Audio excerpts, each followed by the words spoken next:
It is Thursday night. For the second week in a row, I have managed to get myself off mute. And welcome to TechCharged, Turned Down for What podcast live. With me, welcome. Always, we have Mr. Martin Meek of Martin Rebuilds, the international celebrity of Jace Craft Miller, and a very special guest, Ford's own, the road warrior extraordinaire, Robert Hayes, taking time off the road to join us live in the blurry background. That is just the speed that he is moving at all times. Welcome to the show, man. Thanks, Chris. Thanks, guys, for having me. Absolutely. Yeah, we really appreciate you taking busy schedule out. I know it's crazy, so thank you very much. Yeah, this is exciting for us. We always love when we can hang out with somebody from Ford, but more importantly, someone that's a member of the community that we consider a friend, man. So I appreciate you getting on and hanging out with us, because that's really what this is all about, is just having a great conversation. All of us live so far apart from each other, and it's just this great platform to get on with a bunch of other people with a shared interest. So I know people are excited to kind of hear from you and hear your story. It's going to be a lot of fun just to get together and banter about lots of exciting news out today. You've had a great couple of weeks. We're going to get to all of that on today's show. It's one of those awesome moments where the timing just came together just right, I would say. So let's kick off with, we're going to wait for some folks to help join us here live as well. Going to let the viewership grow. We're going to talk about some boring stuff first, which is us, and then we'll get into the fun stuff with Robert. Let's go around the horn, man, because we've all had interesting things going on this past week. Martin, tell us about your latest and greatest rebuild endeavor.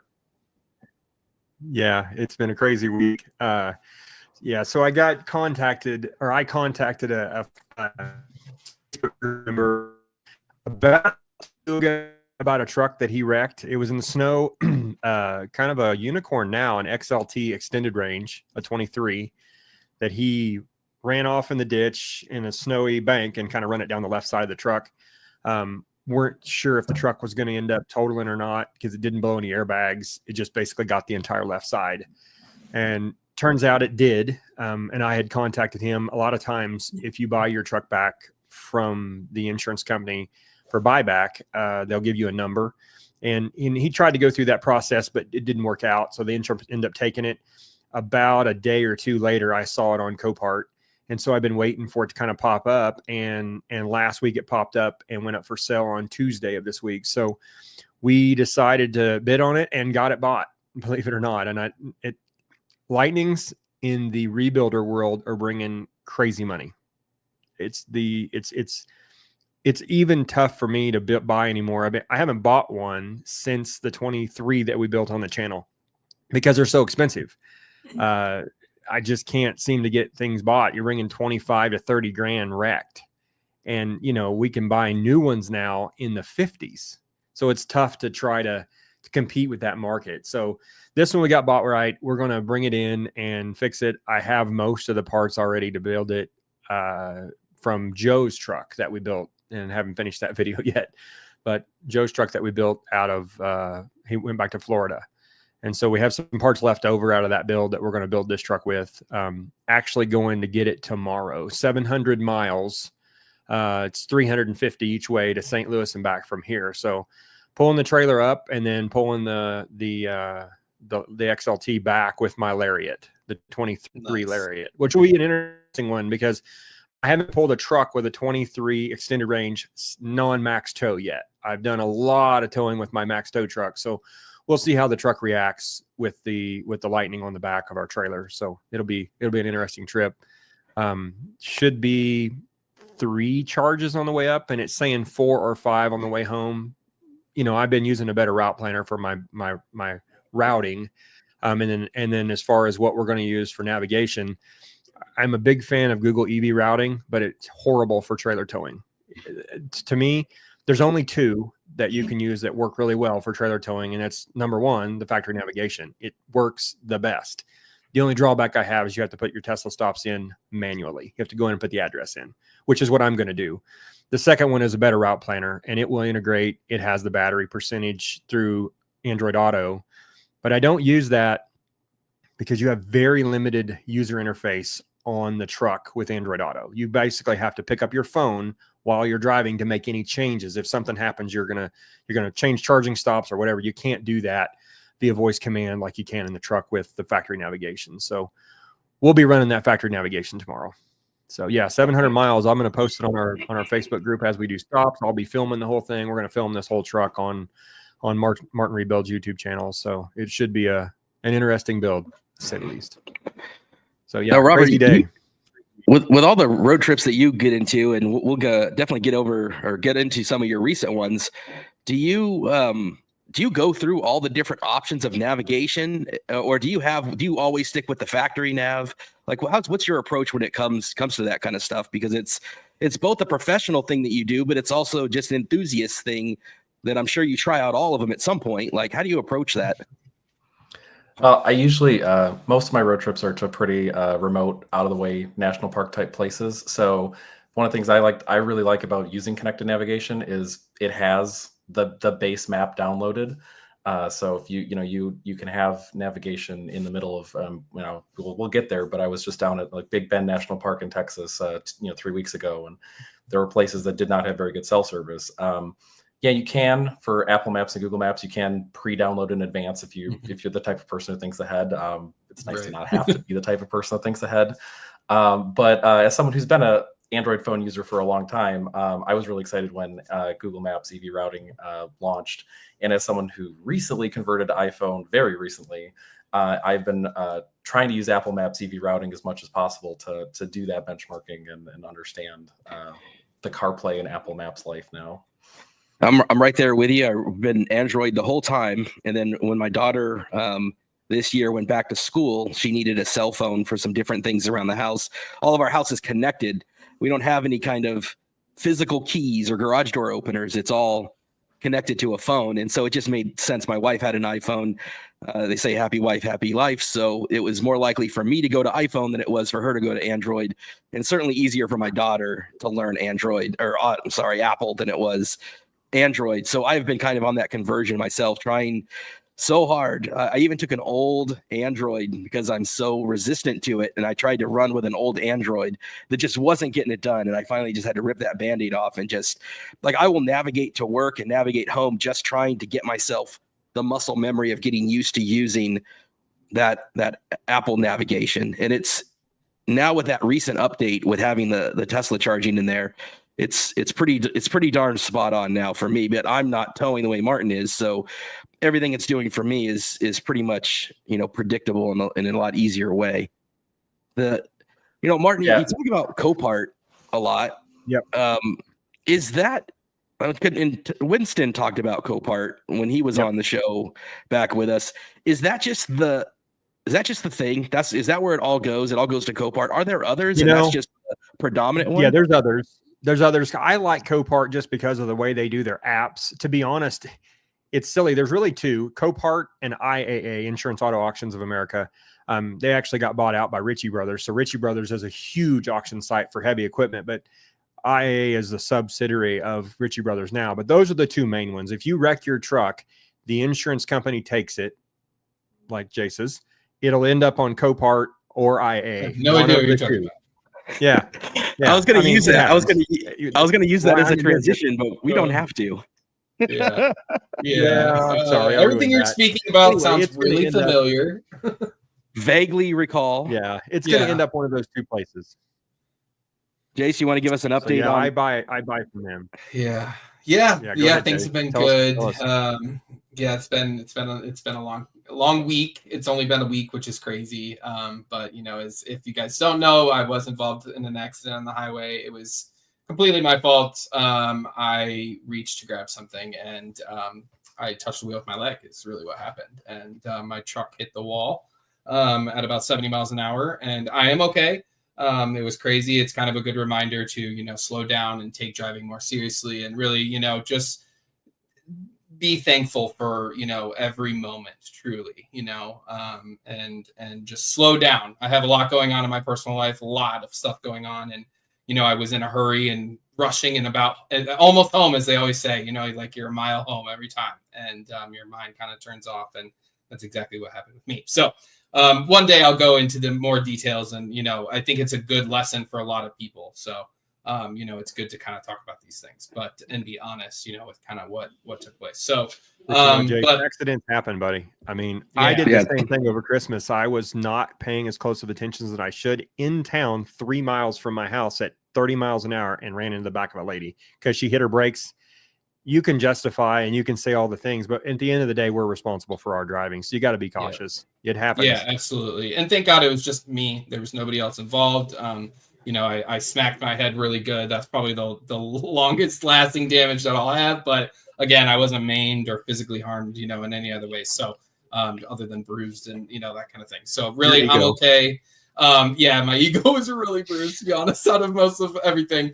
And as well as my truck. So we'll get into the truck. It is totaled. It's a goner. It's very sad. As most of you know, I had a standard range Lariat. So my partner, Justin, has an extended range Lariat. I loved my truck. I really loved having the standard range trim. It was perfect for me for how much I drive. And I am really sad to lose it, but it's better than losing, myself at the end of the day. So, it was sad, but we're moving on, and hopefully good news really, really, really soon, like as it may be in the next couple of days. We're not sure yet, but we did sign paperwork for a platinum lease today. So if everything goes to plan, we'll have a platinum in our driveway of 2024, which I'm really excited about because we'll have some fun stuff to talk about with heat pump and, just the kind of differences that, that we can see. And then now we'll have 2 extended range vehicles in our driveway, which is even, better. So, Jason, man, I gotta say, of all the options out there, I'm so glad. And I'm not just saying this because Robert's here. I'm so glad that you're back in a Ford and you didn't look at a Cyber or an Chevy EV or Rivian or anything else. Because, I mean, we all are Ford fans, obviously. I mean, Chris's hat, but there's some tough competition. And I mean, there is. Chevy's range is crazy, but they have a lot of problems. Dude, I had BZ4X on my card, man. I got to scratch that out now. I'm like, I got this. Yeah. And your truck's been in stock for a week, Chris. So, and you're still a Ford fan. Even with that, it's still the best. It was really not too much of a question if I was going to get back into a Lightning or not. It just needed to work out, and I just wanted to make sure that it was the right move for me. And we could have probably gone with a Mach-E again, but it just with the boat and stuff, we need options. We need options for ladders and that sort of stuff with work. So it still makes sense kind of to stick with the Lightning, honestly, and it's my favorite vehicle that I've ever driven. The only other vehicle that I considered a tiny bit was a Lincoln Nautilus. I love that car. It's not fully EV, so that's like basically the deal breaker, It's the software though, right? It's that software. That like 2%, yes. And I was just like, woo! Like this would be really fun. But I just I held back, and I really just said, you know what? And then once I talked to the dealers and I saw the deals on the Platinums, it was like game over. I mean, it was. And they have waiting lists for Platinums now. It's totally different ball game than it was even just like a couple months ago. That every dealer I talk to is like, we've got 8 coming. All 8 have pre-sold, and then I've got another 4 people on a waiting list after that. And I just got lucky that a local dealer here just got 8 of them, and I called on like day 2 and got an antimatter blue one, and the rest of them are sold, and they have another 4 people on their waiting list waiting too. So it's insane. Were they pulling those from those retail delivery centers that they had set up? Is that? It sounds like it, yes. Yeah. These ones, they were supposed to go to Kansas, but the Kansas dealers were like, we're not selling them. So this dealer grabbed them from Ford and somehow, some way, and they are coming, I believe, from the factory to this dealer. But they were supposed to go to Kansas because they have the front license plate thing on them and everything. So that kind of stinks. I have to get bumper plugs. I actually got them already, but Kansas, you can learn. Oh, good. That's interesting. Kansas doesn't do front bumper plates.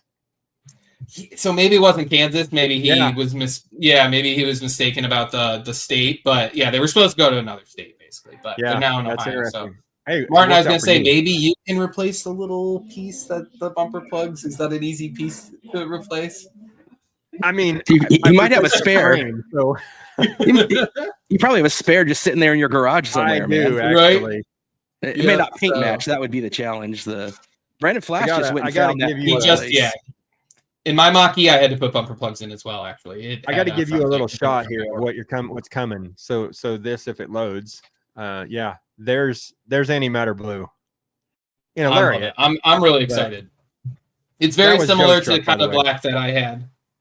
Yep, it'll be perfect. I'm really excited for it. They had a black one available, but it was bought actually before I could jump on there. So, how do you feel about the platinum rims? I'm a fan of the Lariat. I'm not a fan of the platinum rims. Yep, those will be we're leasing, so they'll be going somewhere in the garage or something, you know. But we actually already had the. Well, yeah, I think I got to put it back on. Okay, yeah. Can you pull your wheels off your other truck and keys? They're done. They're 2 on the left side are toast. Oh, they got toast. Okay. With tires, both toast. The 2 on the other side are perfect. They're like in great shape. They were ceramic coated and everything, but no, unfortunately, those go with the truck. So you can find even the tonneau actually. You know, they're all over. People, yeah, a lot of people don't like them. I love them. We actually have the extra set in our garage that we put the summer HT Steadfast HT skid steers on there. So we have another set, and I think those are actually going to go on Justin's truck. Justin's truck has the Ultra Terrains; those will go on mine, and then we'll eventually replace them with the Duratracs that we had. There you go. Because I like those a lot better, but we'll get there in time. You know, a tonneau cover I got to get. They took that as part of the claim, so okay. You know, I know a guy. We need to go around. We need to go around the horn here and figure out how to pronounce this. Is it? I don't even know what you just said, Jace. I've heard tonneau. Tonneau. You said it differently. What is the official? What is the Ford answer? Robert Hayes, the judge. What is this thing called? Tonneau, or whatever Jace just said with the Ohio accent. Yeah, I probably did have a little. Yeah. I mean, I mean, the Midwest non-accent that we all think we don't have. Yes. But no, I mean, I've always said tonneau cover, but I don't know what the we'll say bed cover. Perfect way to do bed cover, the generic bed cover. Yes. So were you? And this will be an interesting thing because I'd love to hear from Robert on this. Were you tempted at all by the Mach-E Rally, because that thing is a special car? Like that is the one. Yes. Yeah, because what's the one with the black wheel spec, Robert? Is that a 2025, the black wheels, or is that a special one-off? No, so for 2025, so for the Mustang Mach-E Rally for 2024 had standard Oxford white wheels. Right. For 2025, there's a choice. You can choose whether you want the rally-inspired wheel in white, or you can optionally get it in dark carbonized gray, which is now just sweet. If you does that include accents? Do the white accents go black within the vehicle, or do those stay white? They stay white inside the vehicle. Okay, just out of curiosity. Okay, because if they went black, then I'd actually kind of be disappointed that maybe I didn't get a Mach-E Rally. I'm really finicky about that stuff, but I love if it was all black, like the platinum black or the dark elements package on the platinum. I think that looks incredible. So I just have to order one of those. It's interesting because, you know, Robert, your X handle is Mach-E Road Trip. Like that's, and so you started, is that where you started, was with the Mach-E? Did you have something before that? It started before that. I did have, way back in the day, I had I've had a bunch of cars. I don't want to start way at the beginning, but I had a gas Mustang, and that kind of started my love of road tripping. When the electric, when I first drove an electric car for the first time, it was a Chevy Bolt rental car, and I was like, I have to have an EV. So I actually, at the time, I ordered a Tesla Model 3, and I had that for through 2 years until the Mustang Mach-E came out. I was a day one reservation holder for the 2021 Mustang Mach-E, and picked mine up in February of 21, and that's where the road trips like really accelerated. And so that's where the Twitter handle came from, even though I'm not driving one right now. But I will be back in one soon, as you alluded to. Yeah. So talk about that. Like what made was the Lightning kind of you've seen it, you wanted to try something different, or what was the thinking on going to Lightning? Did it have a practical purpose? What's that been like compared to your road tripping in your Mach-E? Because they're so different. So it's just like we talked about. Like I switched to iPhone because I wanted to see what it was like. The last the last iPhone I used was an iPhone 3G. It's my first iPhone. So I went from 3G and now I'm rocking a 16. So I was like, what's happened in that amount of time? No, going out on these Electrify Expo tours, going to meet all these customers, meeting you guys who are so passionate about the F-150 Lightning. I never really thought of myself as a truck guy, even though I did have an F-150 in high school as a hand-me-down. But I wanted to try it, and I love it. It's absolutely fantastic. It's an amazing road tripper, and like I alluded to, I just got back from a huge road trip in it. But that Mustang Mach-E rally just kept nagging at me, going like, you should try the rally. And especially, I'm always been a bright color car person. My 2016 gas Mustang was triple yellow. And so my 2025 Mustang Mach-E rally on order is grabber yellow. So like that highlighter yellow, and the more I kept seeing the car in that bright yellow, I was like, oh, I want one. Dude, Ford hands down has the best colors with the yellow, the grabber blue. I've always liked, which I think I don't love colorful cars, and I love grabber blue. Yeah, did it go away this year, Robert? The grabber blue? So grabber blue, yes. So grabber blue, as part of model year updates, new colors come in, new colors, old colors go out. So there's a couple new colors for 2025. Molten magenta is getting a lot of attention. Yeah, the desert green. sand is that new. was eruption green. Is it eruption green? Yep. Yeah, that's that replaced that. I could lose grabber blue for eruption green personally. That green's another perfect one, and it came out right around that time that Wicked was getting big, and it had a perfect green. It had that deep like gloss green, and then Electric Jake went and got that one. And I'm like, it pops, man. I can't. Everybody is so bland with their colors usually, and Ford's done a great job with those for sure. Especially EVs. Well, that eruption green, when you add the bronze appearance package to it, yes, that eruption green with the sinister bronze wheels, like it just looks they go so well together. Gives me European, like British racing vibe. I absolutely love it. I really do. I've never been really a car guy, but having Sophie out here that's been recently featured in a lot of the Ford stuff, and she does the Northern California Mach-E Club that I partner with a lot whenever we do our stuff out here. We do not just Ford events together. We do a lot of the nonprofit EV community stuff out here. That's how we first met each other. I didn't even know her through Ford at first. We just kept running into each other at events out here.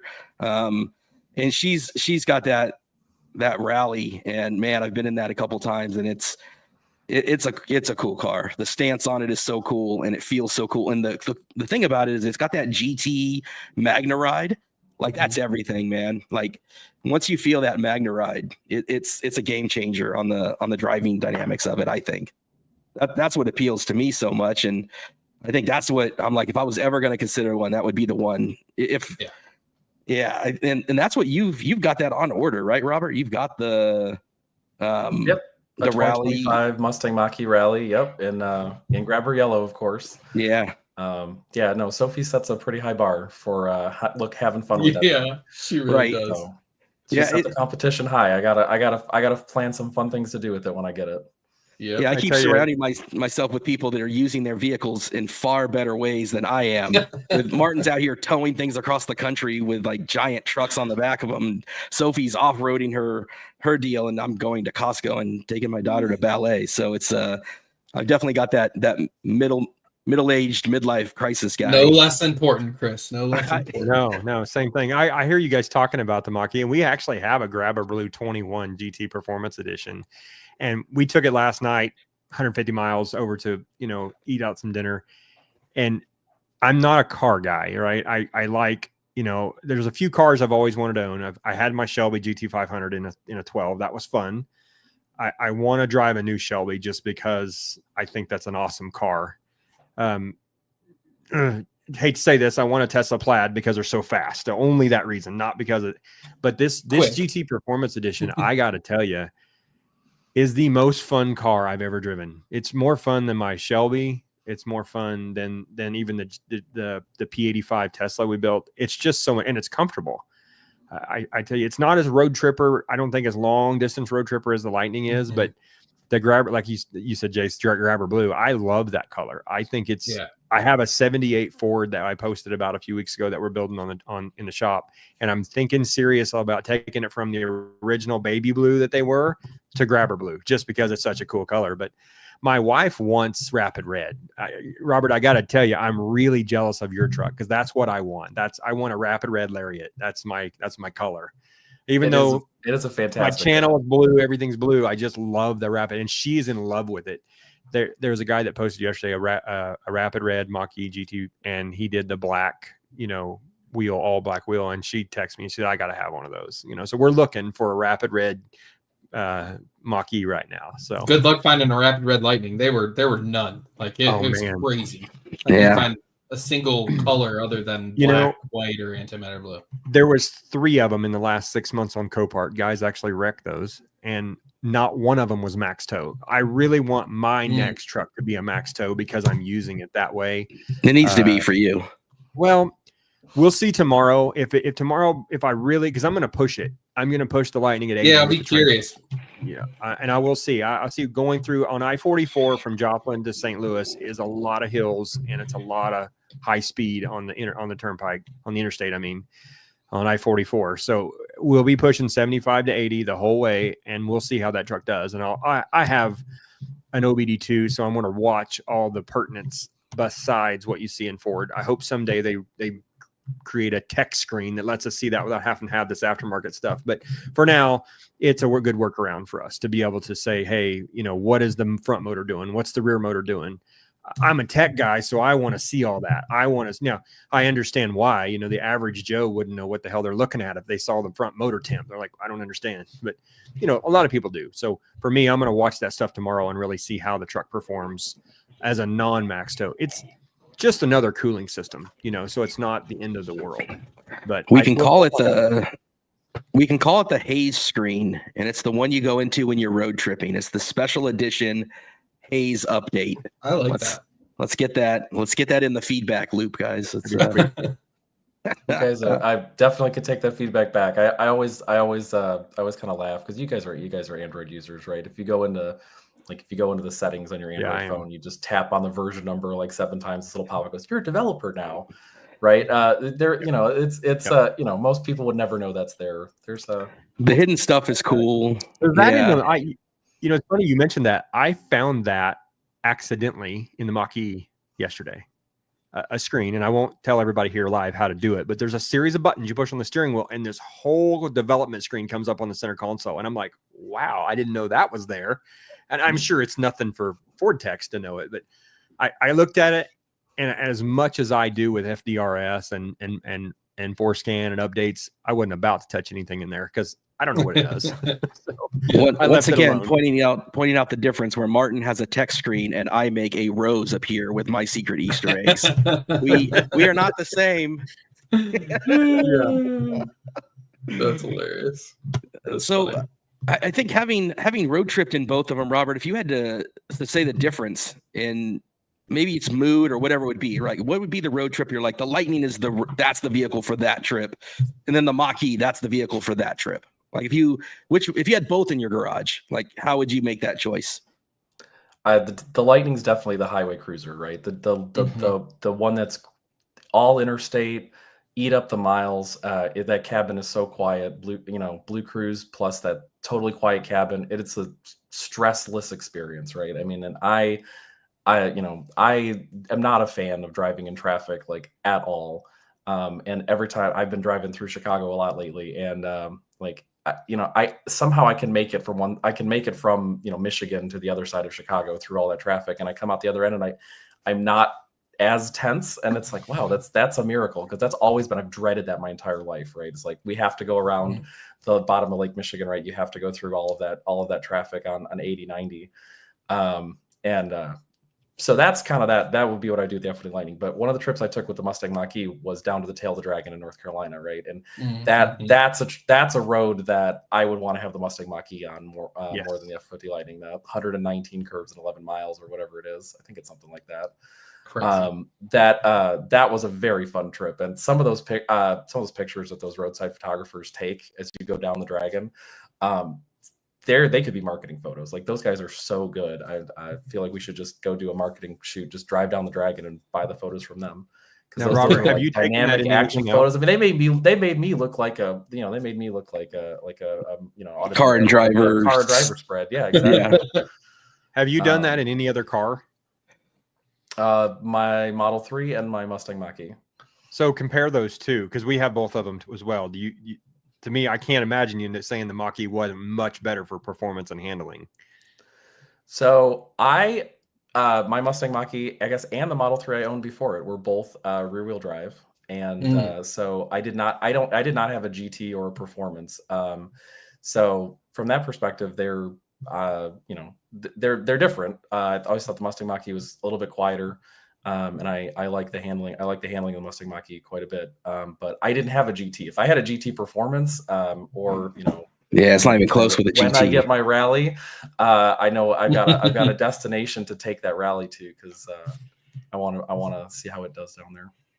That's awesome. Yeah, there's something about the GT Performance Edition, and I came out of a GT 500, a 12 model, a couple years ago, and that car is really fun and straight, and it actually handles pretty well. You know, it's still a rear solid rear axle car versus like the 03 Terminator Cobras that were independent. Those cars handled a track better, but I can't believe for as heavy as the Mach-E is, meaning the battery, it must be something about the center of gravity being planted down low and the way the all-wheel drive is. That car takes corners like nothing I've been in.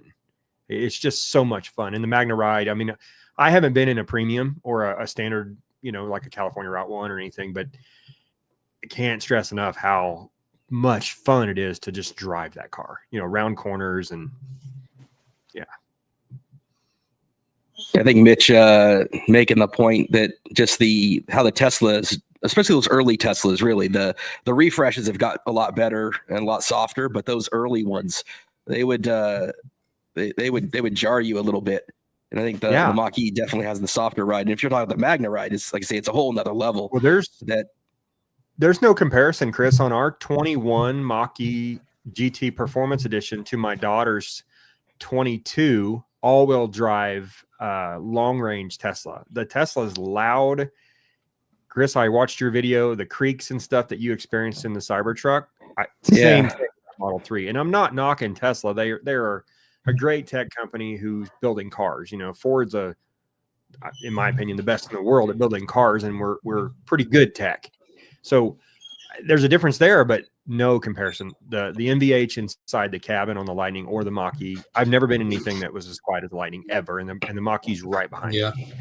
Yep. Yeah, I've you know, for those that don't know, I was in a Cybertruck for much of the week, and you know, I've been lucky. I have a lot of great people in my orbit that have taken great care of me. Ford first among them, but a lot of Tesla folks too, and they were just like, here you go. I had an EV event with Chem Power up in San Francisco.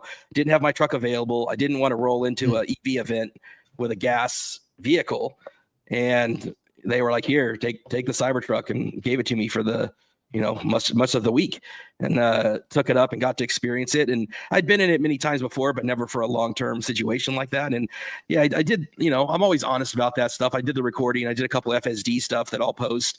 I had one pretty dramatic disengagement that I did live on X, unscripted. Obviously, it was literally live. And the full self-driving is something that, this is what I said on one of my videos, you owe it to yourself to experience it, regardless of how you feel like about driving it, you know, and I wanted to make sure my wife got to experience it, my kids got to experience it. You know, I drove it from the factory to a city a little bit north of where I live, came back home, picked up the wife and kids. I let it do full self-driving to my wife's work so she could experience that, took the kids to the comic book store, we went to dinner, came home, all under FSD. And it was remarkable. And then I took it to San Francisco, took the Chem Power guys on a trip around to the Painted Ladies and stuff, all the way back from San Francisco, all FSD, and just a handful of disengagements. So it was pretty remarkable. And then I did have my last night with it. It had a really weird disengagement where it was about a mile away from the off-ramp, and there were two diesel trucks in front of me. And I was in the third lane. I was in the fast lane, and there were two lanes before I would even get to the off-ramp. And it's only a mile away.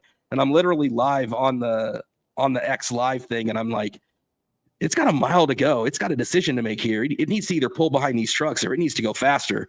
And I had it in hurry mode. You can go, if you haven't done FSD before, you can go chill. Chill will kind of bias to the right a lot. Standard will kind of go back and forth a little bit more towards the middle. Hurry will tend to stay in the fast lane. So a mile before the exit, I'm like, I can see the diesel trucks 2 in a row. It can see it on the screen. I can see that it sees it. And it slowly, when it got to about a half a mile, it finally starts moving over. And I'm like, man, I think it's going to miss this exit. And it got just past the truck, just pulled over into the slow lane, just as we're getting up to the exit. And I'm like, it's either got to continue to completely go across, and it didn't. It missed the exit, slowed all the way down to like 45 miles an hour on a freeway, and started to slide to the left into the middle lane. And I'm like, I literally had to take over at that point. That was the worst that I had seen from it. And it isn't, it's the motors are louder. The general thing is louder. So everything's a trade-off. You know what I mean? Everything is a trade-off with these vehicles. There isn't a complete EV out there, I don't think yet. I think each one is going to be trading something for something else. And the Lightning, the part of it too is my size. I'm a fluffy guy. And the Lightning seat is so much more comfortable. I mean, I literally am sitting on a Cybertruck seat right now. So, I mean, I have a Model Y seat in my office at work. So I've sat in all these seats literally for hours. And there's nothing like a Lightning seat. There's nothing like how quiet the Lightning is. And immediately getting back into it today, it was like, it just feels like home. And if you're on a big road trip, that's the way to go. And you're right, Martin. I recorded, there were just these creaks coming out of the truck. And I'm like, can you guys hear this? Like, listen to it's just weird. It's and this is a brand new truck I just got from the factory with just not too many miles on it. And it's creaking. Wow. And it's, we know plenty of people. And again, I've made videos. My truck hasn't been perfect. The reason I had a Cybertruck is my truck was in the shop. So I'm not throwing shade at anybody. Like, I'm a fan of all these EVs. I just try to share the experience. And I think because of the orbits that we live in, we're across so many early adopters. We talked about it with Silverado. We talked about it with Cybertruck, panels falling off, pedals sliding with Sergio. We see more than most. So, a big part of the reason the podcast is something that Josh and Jesse started was to have just honest, open conversations without any of like the evangelical of either side, right? It's not that you're not evil and destroying the planet and apocalyptic because you're driving gas, and you're not necessarily a hippie if you drive electric. There's plenty of practical reasons for these choices, and each one is the right tool for the job, I've always said. There you go. And Ford, I think, has done really well with providing options compared to a lot of other automakers. I think Ford has done a great job, and I don't even know if they saw quite where it was going to be headed. I think for a while we thought EV growth was just going to go crazy and gangbusters, and it didn't end up working that way for anybody here in the US quite yet. But Ford was there for whatever people want and need, and I think that's awesome. Yeah, I think of one of my favorite people are Patrick and Liv from Mach-E Vlog. Yeah, and I was thinking about them when we were talking about Grabber Blue. Honestly, that's the first thing that comes to my mind when we talk about Grabber Blue is Patrick and Liv. Yeah, same, absolutely. And Liv always has a thing that she would say, and she would just say, enjoy the ride. And I think that's where, like, at the end of it, right, with all the cars, I've been in the Lucid, I've been in the Rivians, I've gotten to drive a lot of them, and what makes me enjoy the ride is the Lightning. And that is something that when you think about, where it's been and how old it is at this point in its life cycle, it's still, to me, unmatched in many ways. And getting back into it, man, was like putting on that comfortable pair of sweatpants and sneakers. And it's just like, it's where I want to spend my Saturdays. You know what I mean? I'm driving a minivan this week, so I can only imagine. That Chrysler's Pacifica, guys. Yep. Yeah. Shout out Blucifer, Ford enthusiast. Yes, Blucifer. Yes, yeah. They've got a whole tradition there. Like, Robert, what I'd love to hear is the Robert origin story, man. Like, I don't know if I'm misremembering, but I don't think you weren't born and raised in Detroit. You ended up going there, right? No, I was. Okay. I born and raised in Dearborn, actually. So Wow. right down the street. But Ford's always been, omnipresent in our lives here in Detroit. Absolutely. Yeah. But Where no, did you start with, where did you go to school, and then how did you get to Ford from there? Did you go to school with an eye on any of this? Like how did that all start? I knew I wanted to do engineering, and so I went up to get my mechanical engineering degree. So I went to Kettering University. It's actually it's a pretty well-known automotive university. Until the mid '80s, it was associated with a different Detroit automaker up in Flint, Michigan. And so after college, during that college, I co-opted at a automotive supplier, which kind of got my interest in the automotive industry and automotive thermal systems, which was kind of my background. And so after graduation, I came to Ford, and I worked in Ford climate control. So did a bunch of HVAC development work for a bunch of different vehicles. Had some pretty interesting experiences all through there. I got to live in Canada for a year on the launch of the 2016 Lincoln MKX. I worked on the 2020 Explorer and Aviator HVACs. There's been a lot of interesting things along the way. And then the interest in EVs started. So I drove an EV. I drove a benchmarking EV that we had. I drove a Bolt that I rented on a vacation. And I was like, man, I like this. I don't want to just drive one. I want to work on them. And so that kind of started the arc of transitioning out of, from that very component engineering space to did a little tour in product strategy or powertrain strategy, and then this customer experience role that I'm in right now. So right now I'm on the public charging customer experience team. Our job is to, work on Blue Oval Charge Network and our routing tools and make sure that all that information is available to customers. They understand how to go charge in public, how to take that EV on the first road trip. And that it syncs up so well, right? I mean, people have asked me that, like, oh man, like you're doing all these road trips because it's your job. It's like, no, it's the other way around. This is my job because I do all these road trips. The road trip started before, and that's where this passion came from. And like you guys know, I'm obsessed with taking road trips with my EVs. So that's where that. That's Man, where so am I. I'm right there with you, Robert. I for a long time I thought, man, I could just go work for Ford because I do this so much. I'm a test engineer as well for John Deere. And it's like, if I wasn't doing that, I'd be testing as an engineer somewhere.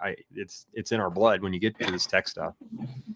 Yeah, when it comes to the road trip too, it definitely changes. I've said this 100 times. Getting back into the Lightning, it reminded me of high school.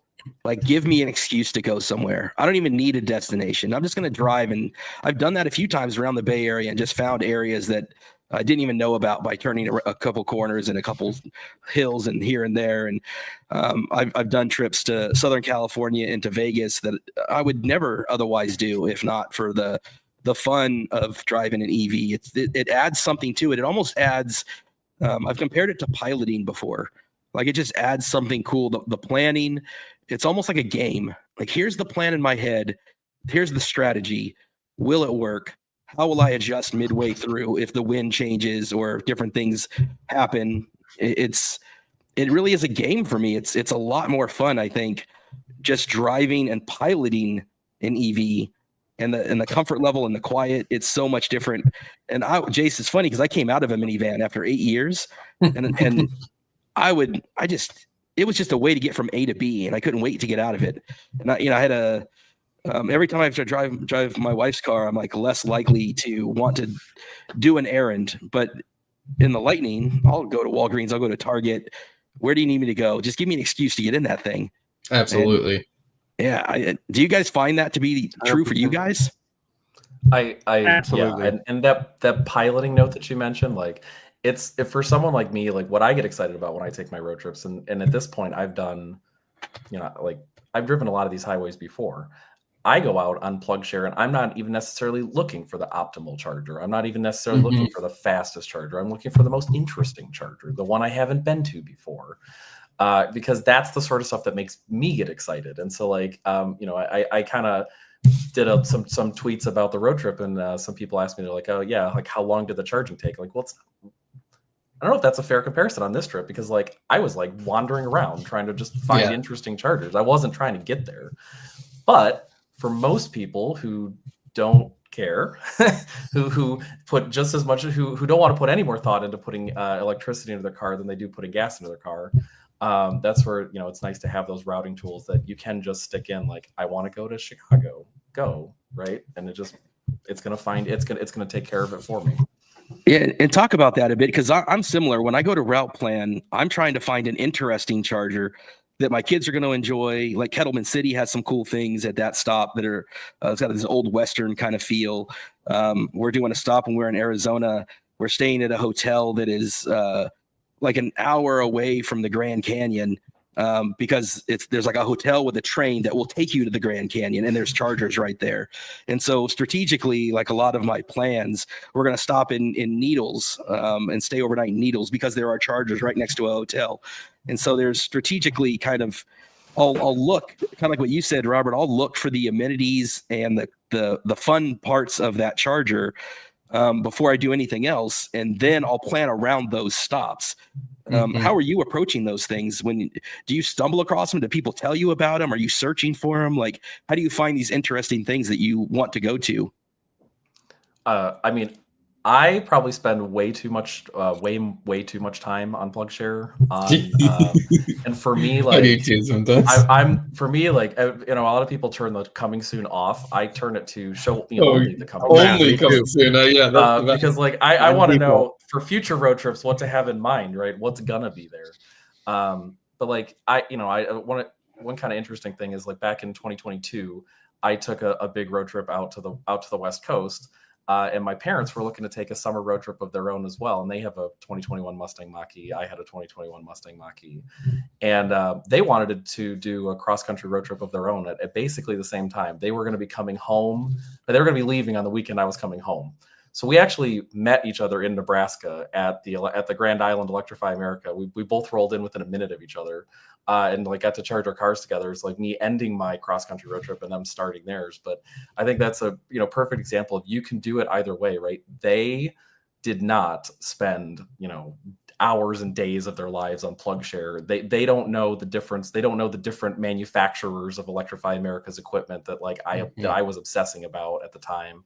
Or anything like that. And they used connected navigation, and they just told it where they wanted to go. And they came back from a 7,000 mile road trip, and they did not have a problem. And I was, the one who's like, I don't know, we're going to stretch it. We're going to go here. We're going to go here. We're going to here. It's all planned. Before I left the house, I knew where I was going to charge. Right. And you can, if you want to, obsess about stuff like that. But the cool thing with this stuff is you don't have to. And for most people, if some people are listening who don't drive an EV and they think we're all insane, most drives, most days, don't have to think about it at all, right? Because having the gas station in your garage, unless you're taking the road trip, the full tank every morning from your home gas station, right? Your home charger. It's so much easier. It can be as involved as you want to be, and that's what's so. I think that's so why these EVs get such the passionate, nerdy following. And I tell you right now, like I don't even like my actual title. I just call myself Charging Nerd. So that's like, I own it. But there are a lot of folks who get this excited, on all these details about charging. And I think it's because it lets you go deeper than that's a really nobody measures the gallons per minute that the pump was pumping, right? But how many of you guys have OBD readers and you're reading amps and volts, right? Yeah, it adds another level to it. I would contend, and you like your parents' road trip, early, that in those early days, you can roll up, no fault of Ford, you can roll up on a charger and be sitting if you don't plan. So my first Canada trip, pulling a boat, that's a 2,700 mile trip. And if you don't plan when you're driving 2 years ago in a Lightning to Canada, you're going to get stuck somewhere.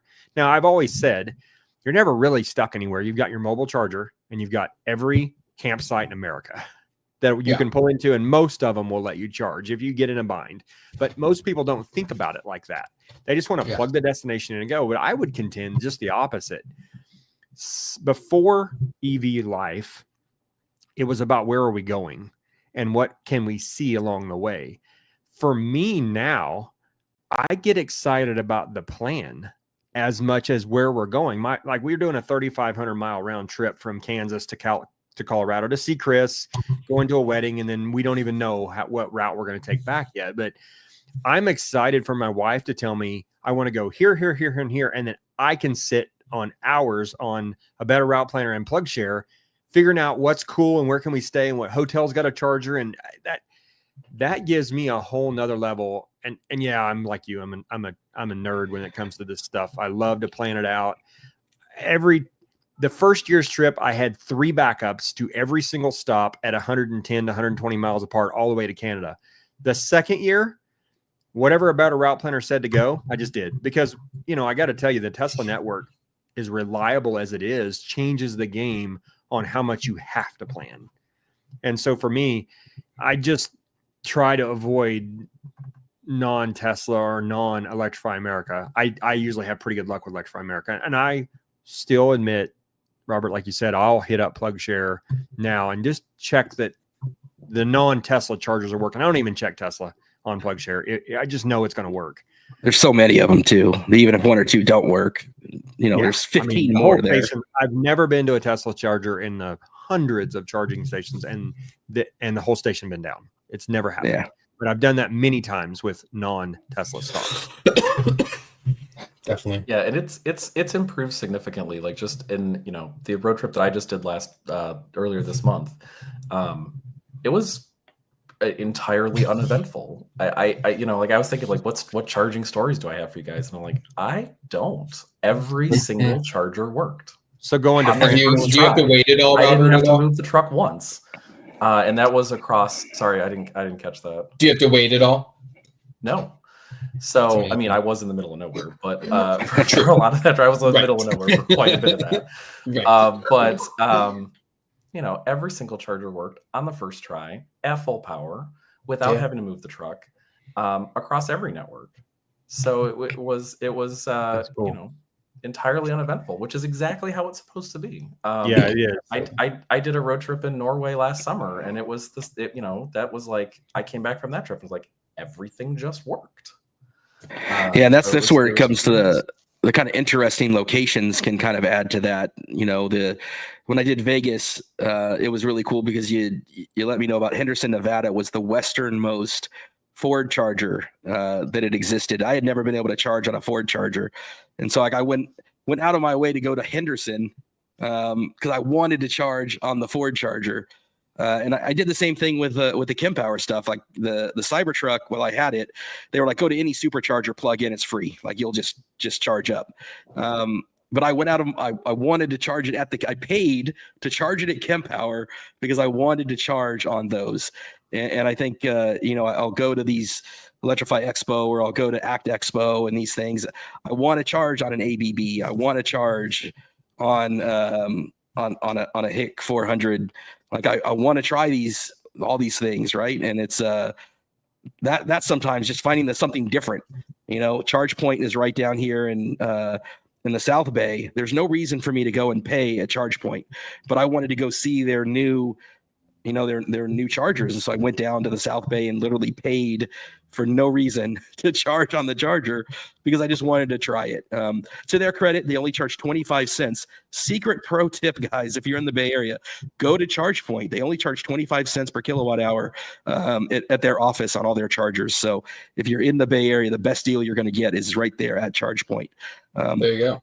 But that's where I tested the A to Z adapter before the other adapters were out because you couldn't find an NAX cable, but they had a secret little, not secret necessarily, but it wasn't really known that ChargePoint had a NAX cable down there. And so I would drive and test A to Z's adapter for them using the ChargePoint cables. And they've got all kinds of cool stuff in their back area that there's one that charges a bus and all this kind of stuff.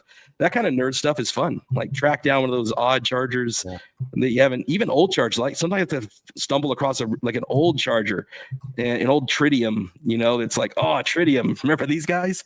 These loud machines, and just plug in to experience it, So it's like an old gas pump. Yeah. Speaking of cool chargers, Robert, I know you mentioned earlier something about Iona and the new system there. Tell us a little bit about that. Yeah, so I get excited about new chargers all the time. I get excited about new charge networks even more, right? More competitors entering the market, more players, faster deployment of this infrastructure. Lifts all boats, right? Like we all need more chargers in more places. So like I've been on the sidelines. I've been, as a driver, watching Iona grow or watching Iona launch. I was really disappointed I didn't get to make it down to Apex for the grand opening party. It was just a little too far out of the way in the holiday season from Michigan. But I did get to make it to Apex on my road trip over Christmas, over New Year's. So I got to use their Apex and their Willoughby, Ohio sites on that road trip, which was pretty awesome, right? Seeing those, I believe you used the NAX connector too, didn't you? The NAX connector Yep, I got to be difficult. So yes, of course. Absolutely. I pulled my adapter out, even though there were 6 open CCS plugs right next to me. But it was really cool. So new chargers, like they're launching the Alpatronic, they're one of the networks launching the Alpatronic HYC 400s in North America. That's a super exciting piece of hardware, right? As someone, like I've done road trips in Europe. They're everywhere. And they've always been pretty great to use. On that road trip over New Year's, I got to use 3 different networks, hyperchargers in the span of one road trip. So it's really cool to see just how quickly this stuff changes. Because on one drive, I got to use a Mercedes-Benz charging network, a BP Pulse, and 2 Iona hyperchargers on one road trip, right? And those chargers wouldn't have been there 2 months before I set off. And we talk on. I have that opportunity tomorrow. My first stop is in Springfield, Missouri at the Buc-ee's, and there's Tesla on one end of the lot and Mercedes-Benz on the other. So I got this decision to make. Tesla is my typical go-to because it's cheaper. I use the membership and it's always cheaper. So I'm trying to decide, do I want to be difficult and try the charger I've never tried tomorrow, or try the one that I know is going to work? Try the fun new one. You got to try. It's always fun to try new things. You know what our 3 answers are. I did the same for Pilot because I wanted to try the Pilot for the first. I typically, even though they're like 64 cents. I try to go where I don't have to unhook the trailer, because I've got it down to a science. I can unhook the trailer in 10 seconds. That's huge for you. Yeah. But I want to pull in somewhere. Now, I know I've been to that one. I don't have to unhook the trailer at the Tesla station. So it's the other end of the lot. I thought, well, maybe we should try the Mercedes-Benz just to see what it's like. I don't know if I haven't researched that station. I've not looked at it on PlugShare. Even in fact, tomorrow, the only station, it suggested an EA somewhere in the middle of Missouri, and I checked it just quickly, but I didn't check anything on PlugShare tomorrow. So that's a totally different experience than I would have had a year ago. So that's kind of the thing. Right. One reason I asked about Iona is there's one in Kansas in the same road right across the street from a Tesla supercharger. And that's how we go to Colorado every year. And is it going to have the canopy? Do you know? I don't remember. I think it does, but I don't remember. I like the canopies. I just think they're so cool. Yeah, I'm a big canopy fan. I know. Iona looks like they're doing a lot of that canopy stuff, and I love seeing them use the Alpi, hardware over there. And I'm really, Josh and Jesse and I talk all the time about this. When I talk about EVs, more than the environmental or any of this other stuff, the big thing I talk about when I think about EVs is the manufacturing base in the country, things that are made in America by Americans, domestic energy. I've got solar on my roof. Domestic people think about fuel, and we talk about drill baby drill and oil. A lot of our oil that goes to fuel still is imported because of the type of oil and the refineries that we have. I'm really big on the domestic energy. I'm big on domestic manufacturing. We have so little of it now. And so I love to support American companies. I love to see, and I count American companies that any company that brings their manufacturing to America. So I include, I'd love when Honda is manufacturing in America. I love, I'm always root for Rivian. I root for Lucid. I root for these American companies. Ford, of course. I root for Tesla. I don't hate any of these people because to me, they're all American jobs, American manufacturing. And so When I got to go out to North Carolina and visit Kempower for their opening, I made sure I also went by Alpatronic down there. They're both right there in North Carolina. They got that technology triangle. Like, I went out of my way to make sure that I visited both of those, and met with Brandon Flash, and he was super cool and showed me around. I got to see the chargers that were down there, and I'm really, my tonneau cover that I use from WorkSport, it's built in New York, American manufacturing, not just assembled or whatever. Like, it's fully American. Like, I really want to support that kind of stuff. And so when I see, like this week up in San Francisco, and I got to see that Kempower site with 12 chargers. And when I get to see, Alpatronics going in, I haven't seen them out here yet in the West. I'm sure there's going to be some, maybe there are some, I just don't know about them. But when I see those expanding into these Ionas and the Mercedes and all that kind of stuff, I mean, that is encouraging. There were so many for so long that came from overseas. Tritium, I think, was out of Australia. There's a bunch that come out of China. And so to be able to see these things manufactured here is so important. So I really like to lean into that kind of stuff. So I'm 100% with you guys on that. So I do have, Robert, a couple questions. Number one, do you know, are we as Ford owners, Ford drivers, are we available to charge on the Rivian Adventure Network yet? Is that a thing, or do we know? So, not to speak for Rivian, but they have. I have charged my F-150 Lightning now twice on Rivian Adventure Network chargers. There are some of them that are open to all EVs at certain locations. I've used the one in Lansing, Michigan, and the one down in Normal, Illinois on my Lightning. They are not in the Blue Charge network, so you have to pay Rivian directly, and probably not in connected navigation just yet either. I'd have to check on that. No big deal. Go back and look at. But there are certain sites where we can. I haven't done that yet. Of all the charging I've done, never, because early on they were closed. So you got to look, because like Joshua Tree, for example, is open, but there's a bunch of other ones that aren't. So like at least in California, I think Yosemite just recently opened up theirs. Erie, PA. Yeah, they're strategically. Lansing was relatively recent too. Yeah. So the other really important thing for us is we don't ever want to send you somewhere you can't charge. So I don't know if they're in there right now. I can definitely take that back. Well, I mean, as speaking of that, I mean, we know Tesla's not in there yet. Will be. I heard the Mach-E's coming with it on the 25s, but we all know we can charge there and we navigate to it anyway. Do you, and especially with Apple and Google, it goes that way. So I think a lot of people are choosing that. The second question I had was about the new stations that Electrify America, the new cabinets they're putting in. Do you know much about those yet? I've heard it's supposed to be better tech, but we'll see. Those are Alpatronics too, the one that just opened up. The new it was the HYC 400s. Okay. I don't think they're open yet. They are sitting out in public in Florida, so some folks have found them. Oh, that's what Florida. Okay, yeah, I couldn't remember what state it was. So I it just happened to be the weekend I was down there for Electrify Expo. So of course I did have to drive over there and just verify my eyes were not deceiving. How could you not? How was Electrify Expo, by the way? Yeah, awesome as always. Super fired up crowd in Orlando. Really EV positive. Really excited. And seeing the Mustang Mach-E skidding around on the thrill zone also I think brought a lot of smiles to a lot of faces. Always does, I'm sure. Yeah. I came back with a slight cold, so apologize for that. Oh, but no talking to hundreds of people over a weekend will do that. But lots of smiles on faces and lots of really excited people about EVs from all the manufacturers. E-bikes, they have. If you guys have not been to an Electrify Expo event yet, it's more than just cars, and it's a lot of really just great people, great conversation, super fired up crowd. Chicago will be my first. I'm very excited. Yeah, I was supposed to go out to EVCS with Josh, who's out there right now, and we couldn't make the schedule work, but I guess that's a pretty cool event as well.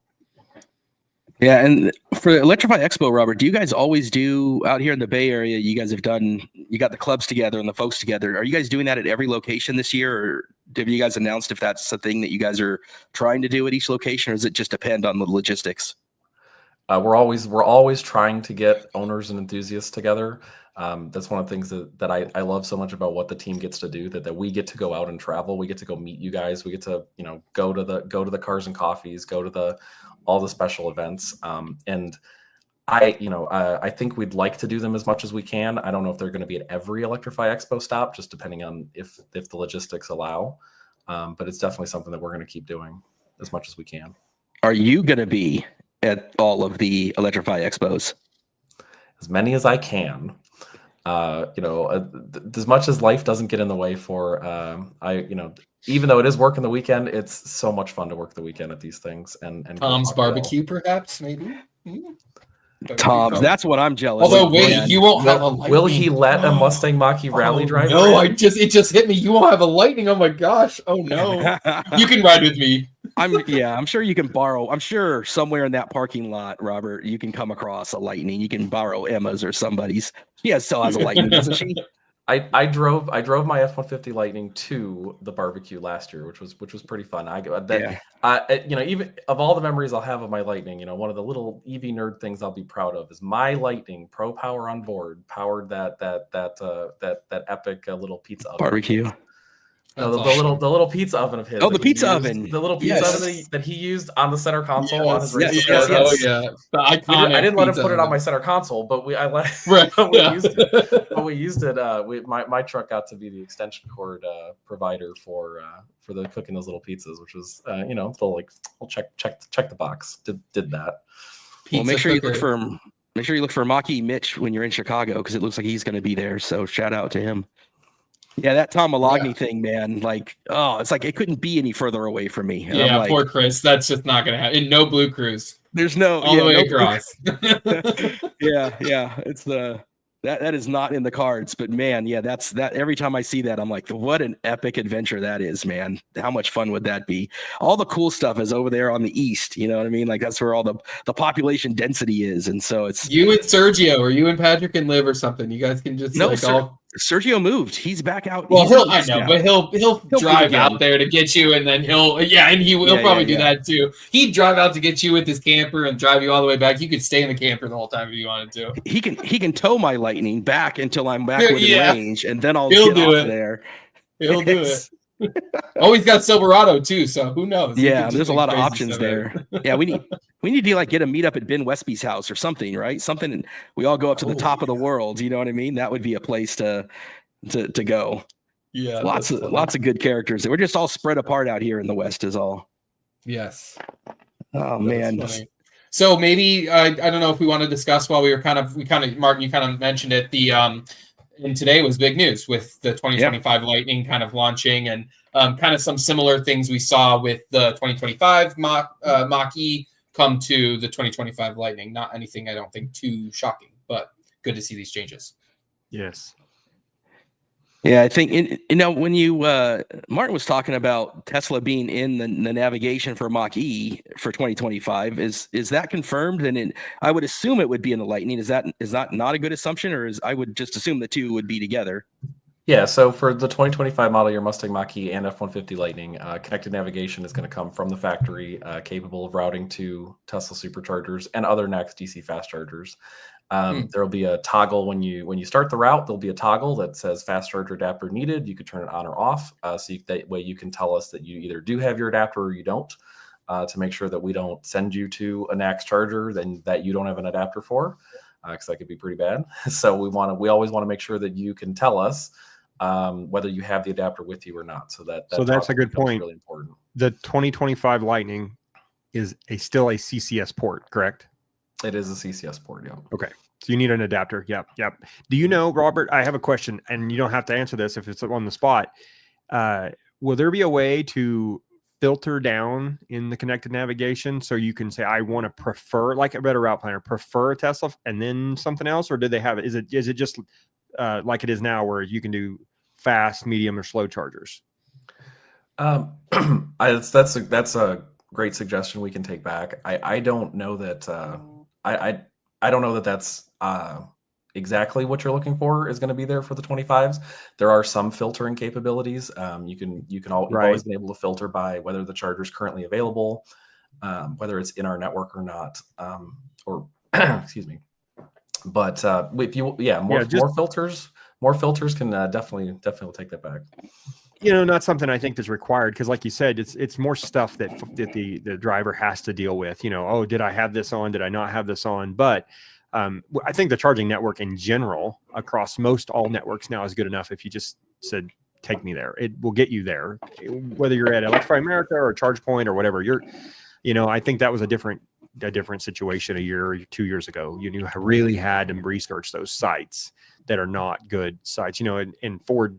Well, even now I've seen it where I'll tell you, this one's not working if it flows through to the truck. Yeah. If we know the status of the charger, we'll show you the status of the charger. And if we know that the site is not available, we won't send you there. Yeah. Ford enthusiast was asking about the free home chargers. Has that continued here into 25? I haven't seen anything saying it hasn't. I just assumed that that program was still active. Like, do you know the status? It was still active as of an hour ago. Yeah, are you 25, Dave? Are you 25? We're 24, but it's still active for sure. We took the rebate. Obviously, we did not. We don't need a charger, but yeah, at least for 24. So the complimentary home charger and complimentary standard installation offer is that still going. It's right now, it's out through the end of this month. Our incentives are usually done on a quarterly basis. So, right now it's extended out through the end of, I guess Monday, March 31st. But check back on Tuesday. Yeah. Sweet. More to come on that. That wasn't the one I was looking for. That's the one I'm looking for. That is such a sick interior, man. That is when I saw that pop up, I was like, yeah, that's the option right there. Yeah, that's it. When you shared this earlier before we launched, this will be in one of the Martin Rebuild shops eventually. I love the platinum interior. I'm not as huge a fan about the light gray, but this black. In fact, my 23, we pulled the gray inserted seats out and put lariat seats, all black seats in it. I just love the black seats. This has got me. This is so sexy. It looks so good. This almost made me not order a vehicle until you get a 25. Get one of these. It's like, it was tough, but I can't go up. I don't know how long it'd be. I just can't do it. So, but yeah, it's nice. Yeah, it's very nice. Actually, it helps with the wheels too. I'll give it that too. Still not my favorite wheels, but they look better. Obviously, having a black truck, every time I see these, I'm like, oh, that looks good. That looks good. Can I just black out my truck even more? It's each one of these was exciting to see. So I love when these things get rolled out for another model year. Yeah. Is that, Robert, you may or may not be able to answer, but is that a late launch on Dark Elements package? Do we know, or is that available job one? That I'm not sure. I'm not sure if it's late availability. Because that made my I know it's what I would order if I was ordering. If I was ordering today, that's probably what I would order. Yeah. And I just, the black stuff is I know they tried that a year or two ago with the black appearance package, or I don't remember, Jace, what was the platinum black? Yeah, the platinum, and that was something that got me going. And so that's exactly like here's my truck now. I used the player lariat wheel, and we went. It's actually a really dark gray with pearl in it, which it looks black in most. Like the animator blue looks black in most lights. It does look black, yeah. Yeah, this got me saying I gotta have black wheels. And not that there's anything wrong with the OEM wheel. I love that look, but it seems like that's the trend. A lot of time is going towards this black. So I've got a guy $400 powder coated in black, and it just looks fantastic to me. I love it. Yep. Really does. So let's go through the things that were announced. We talked about this I get my podcast messed up. I don't know if this was with you guys or with Josh and Jesse when this first kind of got rolled out, these different screenshots. I think we did it with Mach-E, but I don't think it was Lightning. Okay. Yeah. I think it's kind of similar. I think I always just assume that if I see it on a Mach-E screen that it's and in fact I think Robert might have commented on something I posted. He's like, hey, that's a Mach-E screen, and I'm like, yeah, I just count them as the same. Like, if it's on one, it's on the other. Probably not a good assumption, but most of the time it tends to be. I posted that somewhere, and I think you commented on it. That's funny. Yeah, so these are some pretty exciting changes. Some of them small, some of them a little bit bigger. but things that we're really excited about that are the direct result of feedback that we've gotten from customers. So, I mean, the big one, not so big for F-150 Lightning, the first one, having the live charging information displayed on the center touchscreen. So F-150 Lightning's had this in the instrument cluster since 2024. So this is, and to get for 25 F-150 Lightnings, this will be a second place to see how fast you're currently charging. But for Mustang Mach-E, they've never had the ability in vehicle to see how fast they're currently charging. So for Mustang Mach-E buyers for 2025, this will be their way to see how fast they're currently charging. So that'll be pretty exciting. You know, in this view where you're seeing it now, it's showing kilowatts because it's a DC fast charge example. If it's AC charging, you'll see the kilowatts and the amps that it's charging at. Oh, cool. Then the charge limit feature. So this is something that like customers love, but it's really complicated. And it requires, the way it's currently implemented, requires you to charge at the location once before you're even able to implement a charge setting. So it's right now for your trucks and for my truck and all the vehicles on the road today, the charge limit's been tied to a saved location. So you've had to have charged at AC charge at a location once before, chose that location, set a location specific charge limit, and then your preferred charge times if you choose. We've decoupled the charge rate from the location. So you no longer have to set a location. That is one global slider. So you pick up that, you touch the slider, you just let go wherever it is.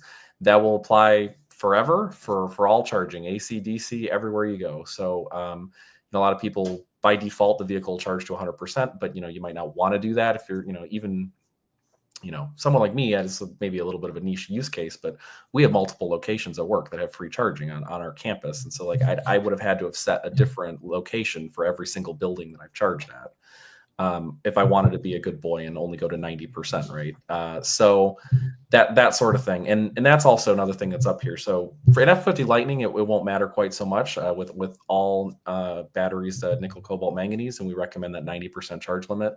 But what you can see here is that daily and that trip slider. So, we're highlighting here that, we recommend you go to 90% for day-to-day use. Of course, you can always use 100% of the battery. You can always use all the battery you paid for.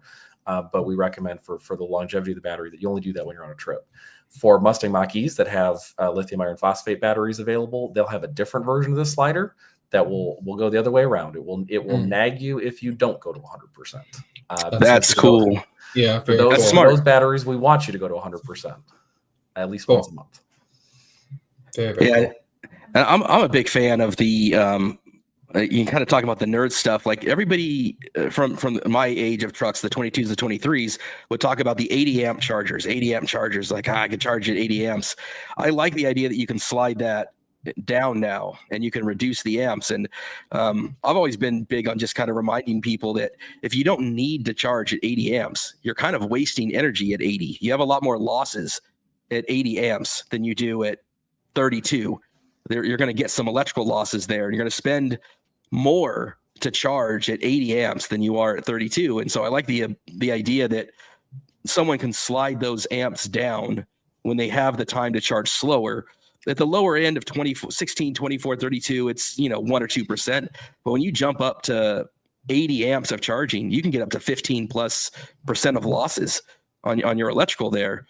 And then I think about when I first got my Lightning and I didn't have a charger yet, and I was considering using a plug for an outlet plug for the dryer, and I didn't have a way to slide it down. So if you're traveling or you're somewhere in an Airbnb or relative's house, something you're trying to use the mobile charger, there's got to be outlets that if it's not a Hubble, if it's not a very high-end industrial plug. Again, this is getting really into the weeds that like 10 people will ever need to do probably.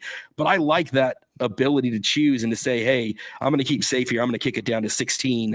I'm going to, that may not be the best plug to be going full send on the capability of the charge. So like for me, I think it's a small thing, but it was one of the things that stood out to me because many times I've wished I had that ability to do it. So I like that.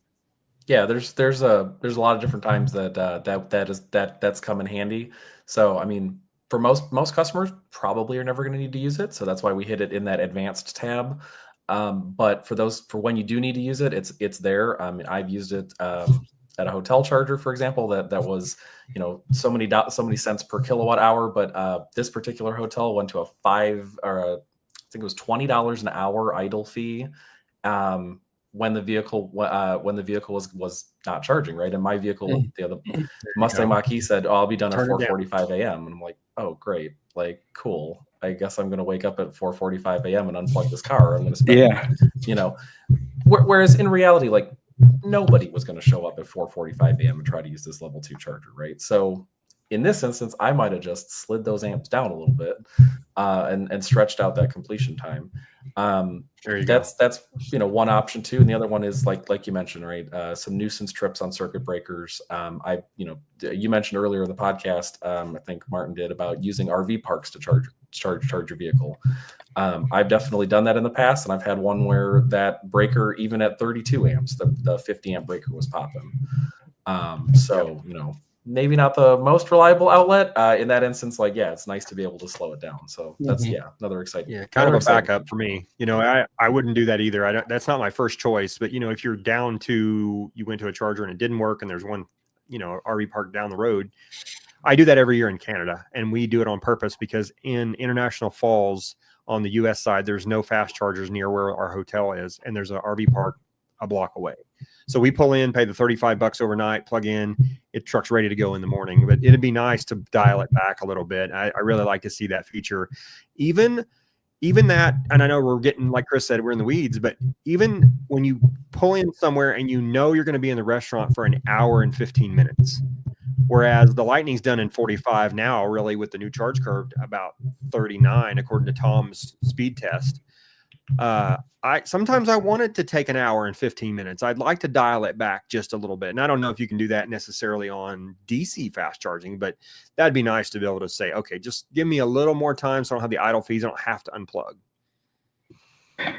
You can't do it on DC as far as I've seen. That's where I typically, like when I'll do that on my road trips, like if we go, a lot of times we start our road trips early in the morning. We stop at Harris Ranch to grab breakfast, and I will set it to 100%, kind of, which is as close as I can get to that, knowing it's going to really slow down on the tail end so I don't get idle fees or anything.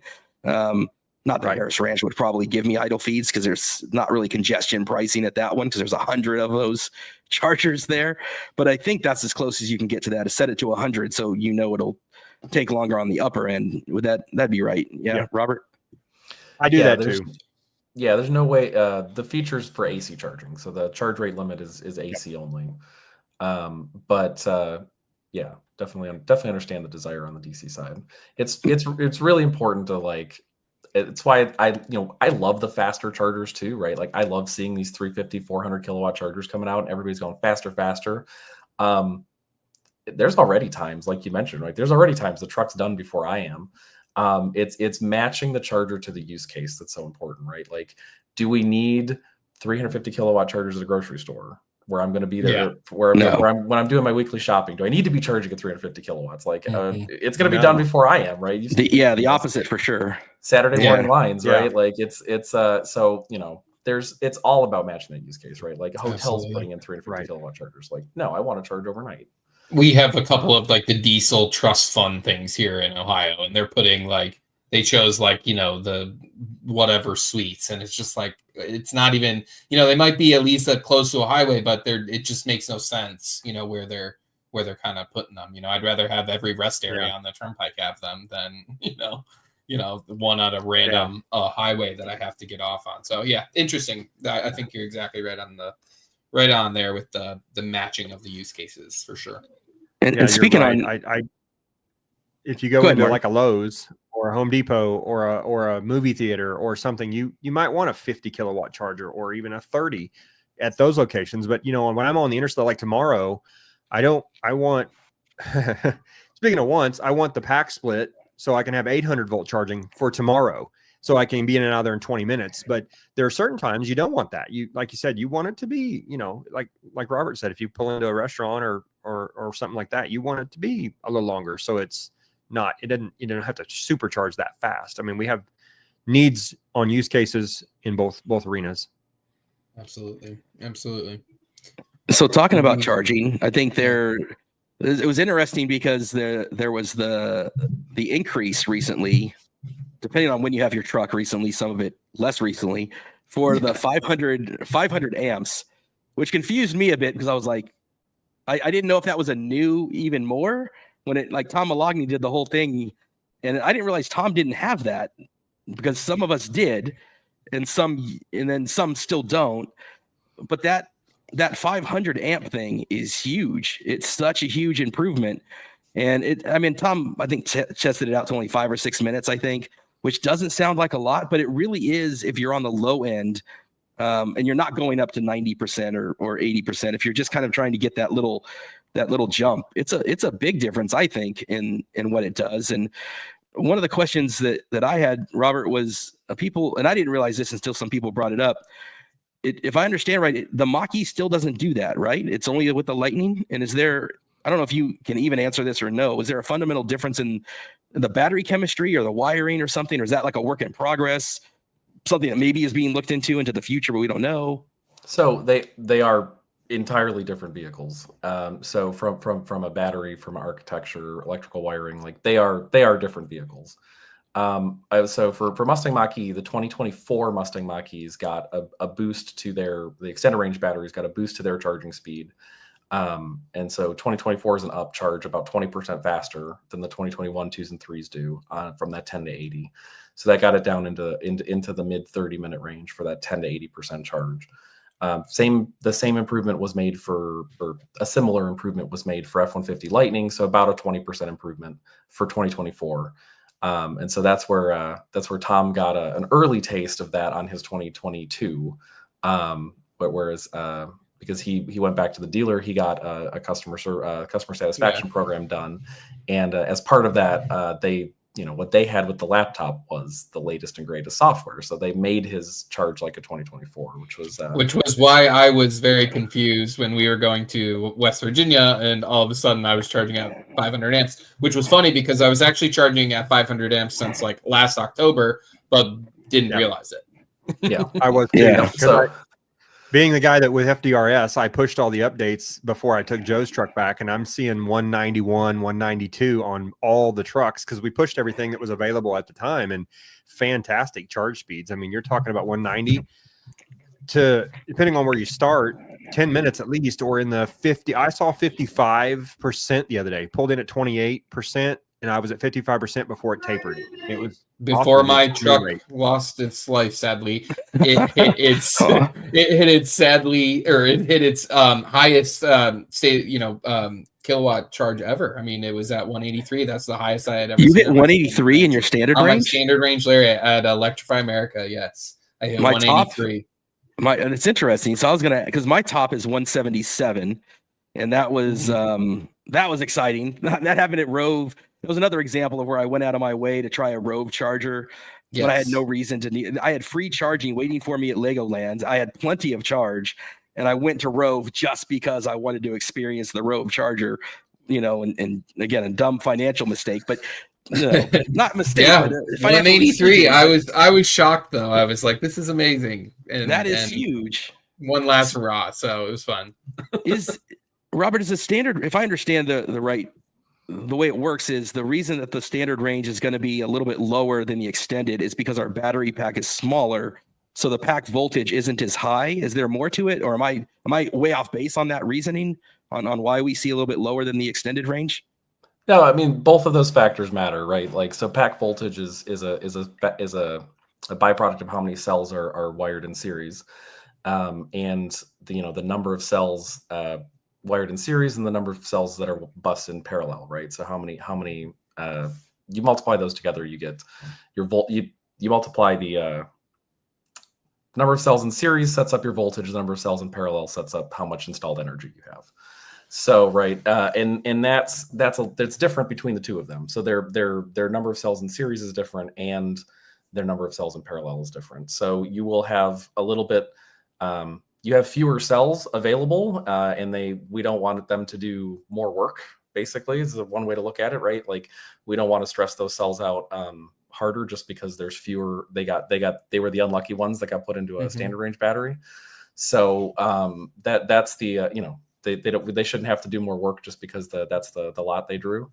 So those are basically the two ways to look at it. Is smaller batteries, if you have fewer cells, they have to do more work to charge quickly, and then how many of those cells you string in series is what sets up the voltage that you charge at when you're DC fast charging. And then I don't know if you can answer this or even know this, but with the flash for this year coming in at 123, that would be a kind of a third different charging curve there on that one. Do you know if that is that a software limit that's been done, or is that physically different, entirely different packs? Because I've seen the inside of the math didn't math for me on. It's not like they just removed a module. So are they entirely different packs? Is it a software limit? Is there one pack that is, or one module that's different? Do you know about any of that, or if anything you can share on that? Not quite my area of expertise. Yeah. I just kind of high level how these work. I'm sure you guys. I'm sure someone if not Martin, someone will tear one down, and we'll get. And I know the answer. I know Matt Lynn kind of asked for some clarification from Ford, and they gave a little bit more information. But yeah, I don't think and do you guys remember what Tim said? Was it? I thought Tim Bartz knew.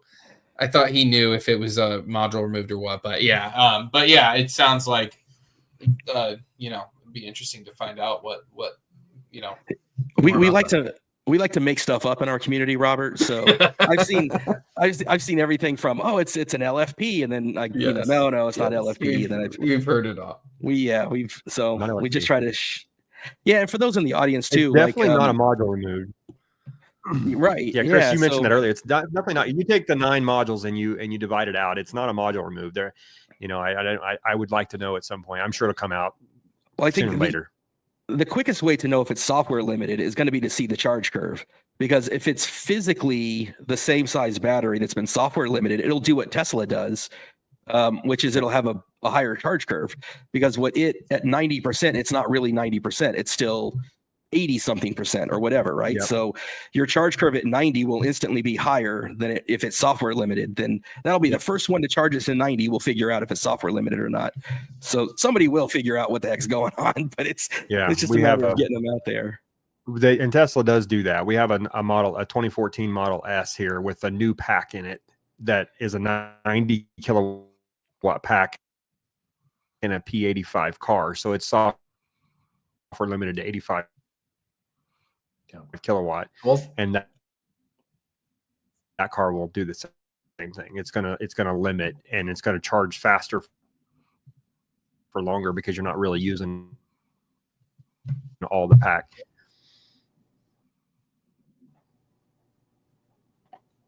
Are we losing Martin? Yeah, we're losing Martin a little bit. We're gonna turn it like a GoFundMe for we're gonna get him a. Did we lose? Go ahead, Robert. What were you gonna say? Yeah. I was going to say I can put a little bit of that speculation aside just by putting 2 pieces of data together, right? So the battery capacity went down and the payload of the vehicle went up, right? So it has more ability to carry weight on board than it did before. So it's got less physical. That's a good point. So great point. The actual technical details they can come out from there, but if you put those 2 pieces of data together. Yeah, that's it. And I think for the audience, because we'll get a lot of messages, and I'll get things kind of going our way, just asking like, hey, ask this for Ford. And I think Ford knows a lot of this stuff. They know. They're in our forums, they're in our groups, they're active members of the community, just like Robert is. And I think they see all the wish list of things, from dog mode to the 22s and 23s, seeing some of these great features from the 24s and 25s. I don't think any of this is going to be news to them, and rest easy that they definitely hear it.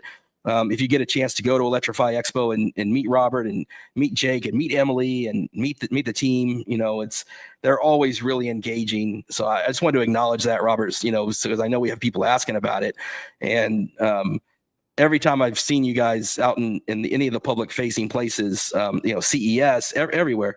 You guys are always really engaged with folks and listening, and there is feedback in the trucks. I assume there's also feedback in the Mach-E. I guess, if you guys want to touch on that and kind of tell people how they can share those things. I was going to ask that, Chris, I'm glad you brought that up. I submit a lot of feedbacks myself. Where does that go? And is there somebody actually hearing all that? How does that work?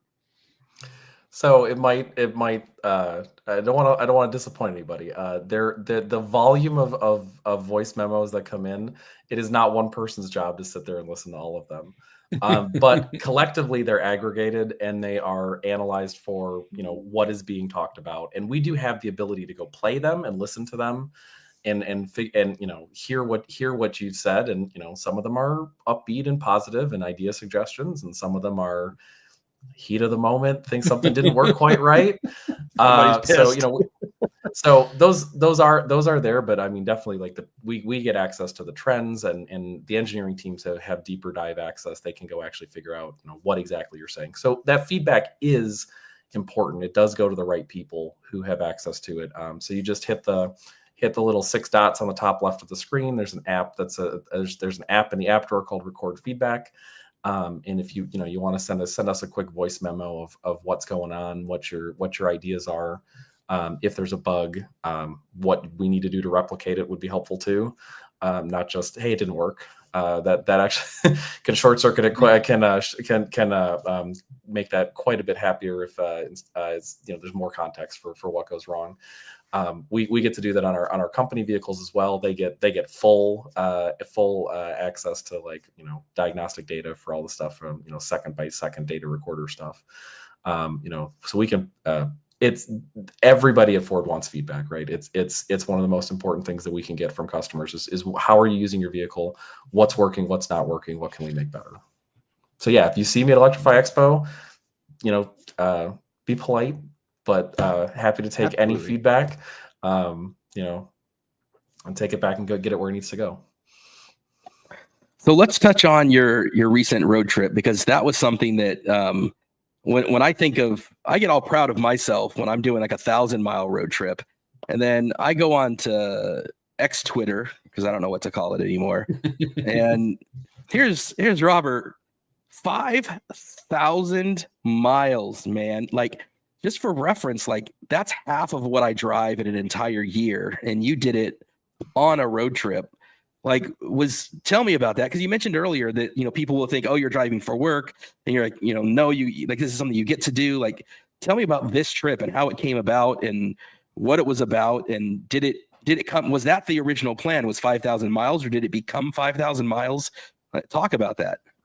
That was the original plan, and so this was my spring vacation. So took a week off of work and hopped in the F-150 Lightning. And drove, started at my house in Dearborn and drove all the way down to Big Bend National Park in Texas, which was one of the places that I've been to once before, but I really wanted to go to again. It's one of the most remote and just spectacular places. If you guys haven't been, anyone listening who hasn't been, it's a really incredible place. It's just a spectacular desert. It's an international dark sky park. If you guys are interested in being totally away from light pollution, seeing the night sky, and then just the canyons and it's right on the Rio Grande. It's down, and you can set, when we were there was basically no water in the river. You could, just step foot in the river if you wanted to. Truly spectacular scenery down there. And for me, it was interesting. Like, what interests me so much is the challenge of, it is probably one of the last places you really have to plan for, because it is so far off the beaten path. Most other places, there's at least some fast charging infrastructure. The closest one to Big Bend National Park is in Alpine, Texas, the Tesla Supercharger, which is about 100 miles away from the park, if memory serves. That might not be exactly accurate, but that's this is pretty far away. And so what we did is we rented a place in the town outside of the park that had a NEMA 1450 outlet. We used the mobile power cord for the F-150 Lightning, and got it charged up every night, to head back out into the park. I love national park road trips with EVs. Like, it just feels like, to me, it is such a good combination of like going out and exploring nature silently, that whole leave no trace, right? Like, we're not leaving emissions. We're not even really making noise. And it just feels like, a natural way to do the national parks. So that road trip was, multiple national parks along the way. It's a bunch of adventures, right? I mean, huge heavy winds, dust storms. It was a pretty interesting adventure. But from a charging perspective, right?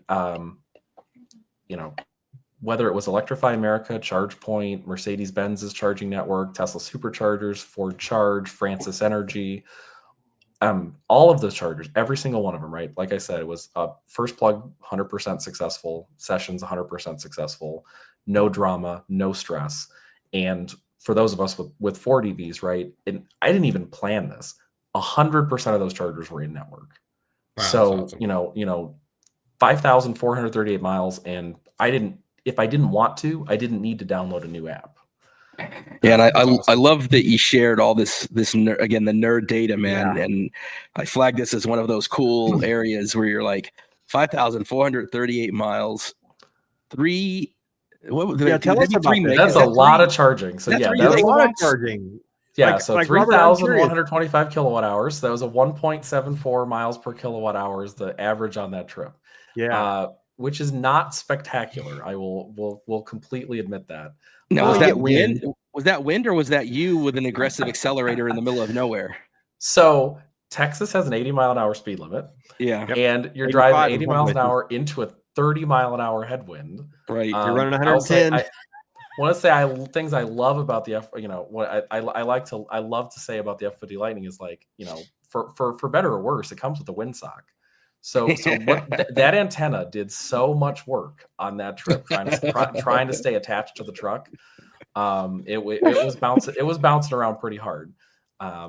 There was some very interesting headwinds. It was like at some points when we were driving parts of that, it was like driving in turbulence, right? Felt like In Weather World, this has been one of the most windier marches on record for the continental United States. Huge swaths of the country are covered in above average wind speeds for the month. We have it tomorrow. And tailor made for and wherever we went, it was a headwind. It was like no matter what every direction. time the wind changed, I'm like, oh, Yeah. cool, it's a headwind. Cool, it's another headwind. No. Yeah. Over and Murphy's over Law. again. Tomorrow, my 700-mile trip tomorrow, I'm supposed to have a 40-mile-an-hour gust, 30 sustained tailwind going up. Of course, that'll be with the trailer empty. Coming back, I'm pushing into that 40 mile. I'm going, okay, I'm expecting 1.3 to 1.4 with the trailer on going up. I'm going to be super ecstatic if I get at least one coming home. I would have loved to have known what like the alternate universe version of me who did the trip backwards, how they would have done if the wind was in your favor. Who had the exact opposite wind, what those statistics would have been. 3.0. Yep. Shout out to you and your route planning though, because you are in single digits here when you got home. So in good out of spec style, you properly used all your route planning prowess, and your EV planning was on point, man. You didn't arrive with some 30%. You arrived as you should in the single digits. So well done. If I'm headed to my home charger, I'll cut it low. Yeah, I have a request on that though, Robert. If you give some feedback. Oh, I know where he's going. Let's figure out a way to make the home charger that the truck knows we're going home. Because that last 50 miles, the truck is telling me, you're not going to make it. Charger unavailable. I mean, I'm in a charging desert here in Southeast Kansas. The first closest fast charger is like 45 miles away. It freaks out, and I'm like, ignore. Yeah, you get the last one that's like, have your mobile power cord. Yes. Right. For sure. I've seen those before. I've pushed it.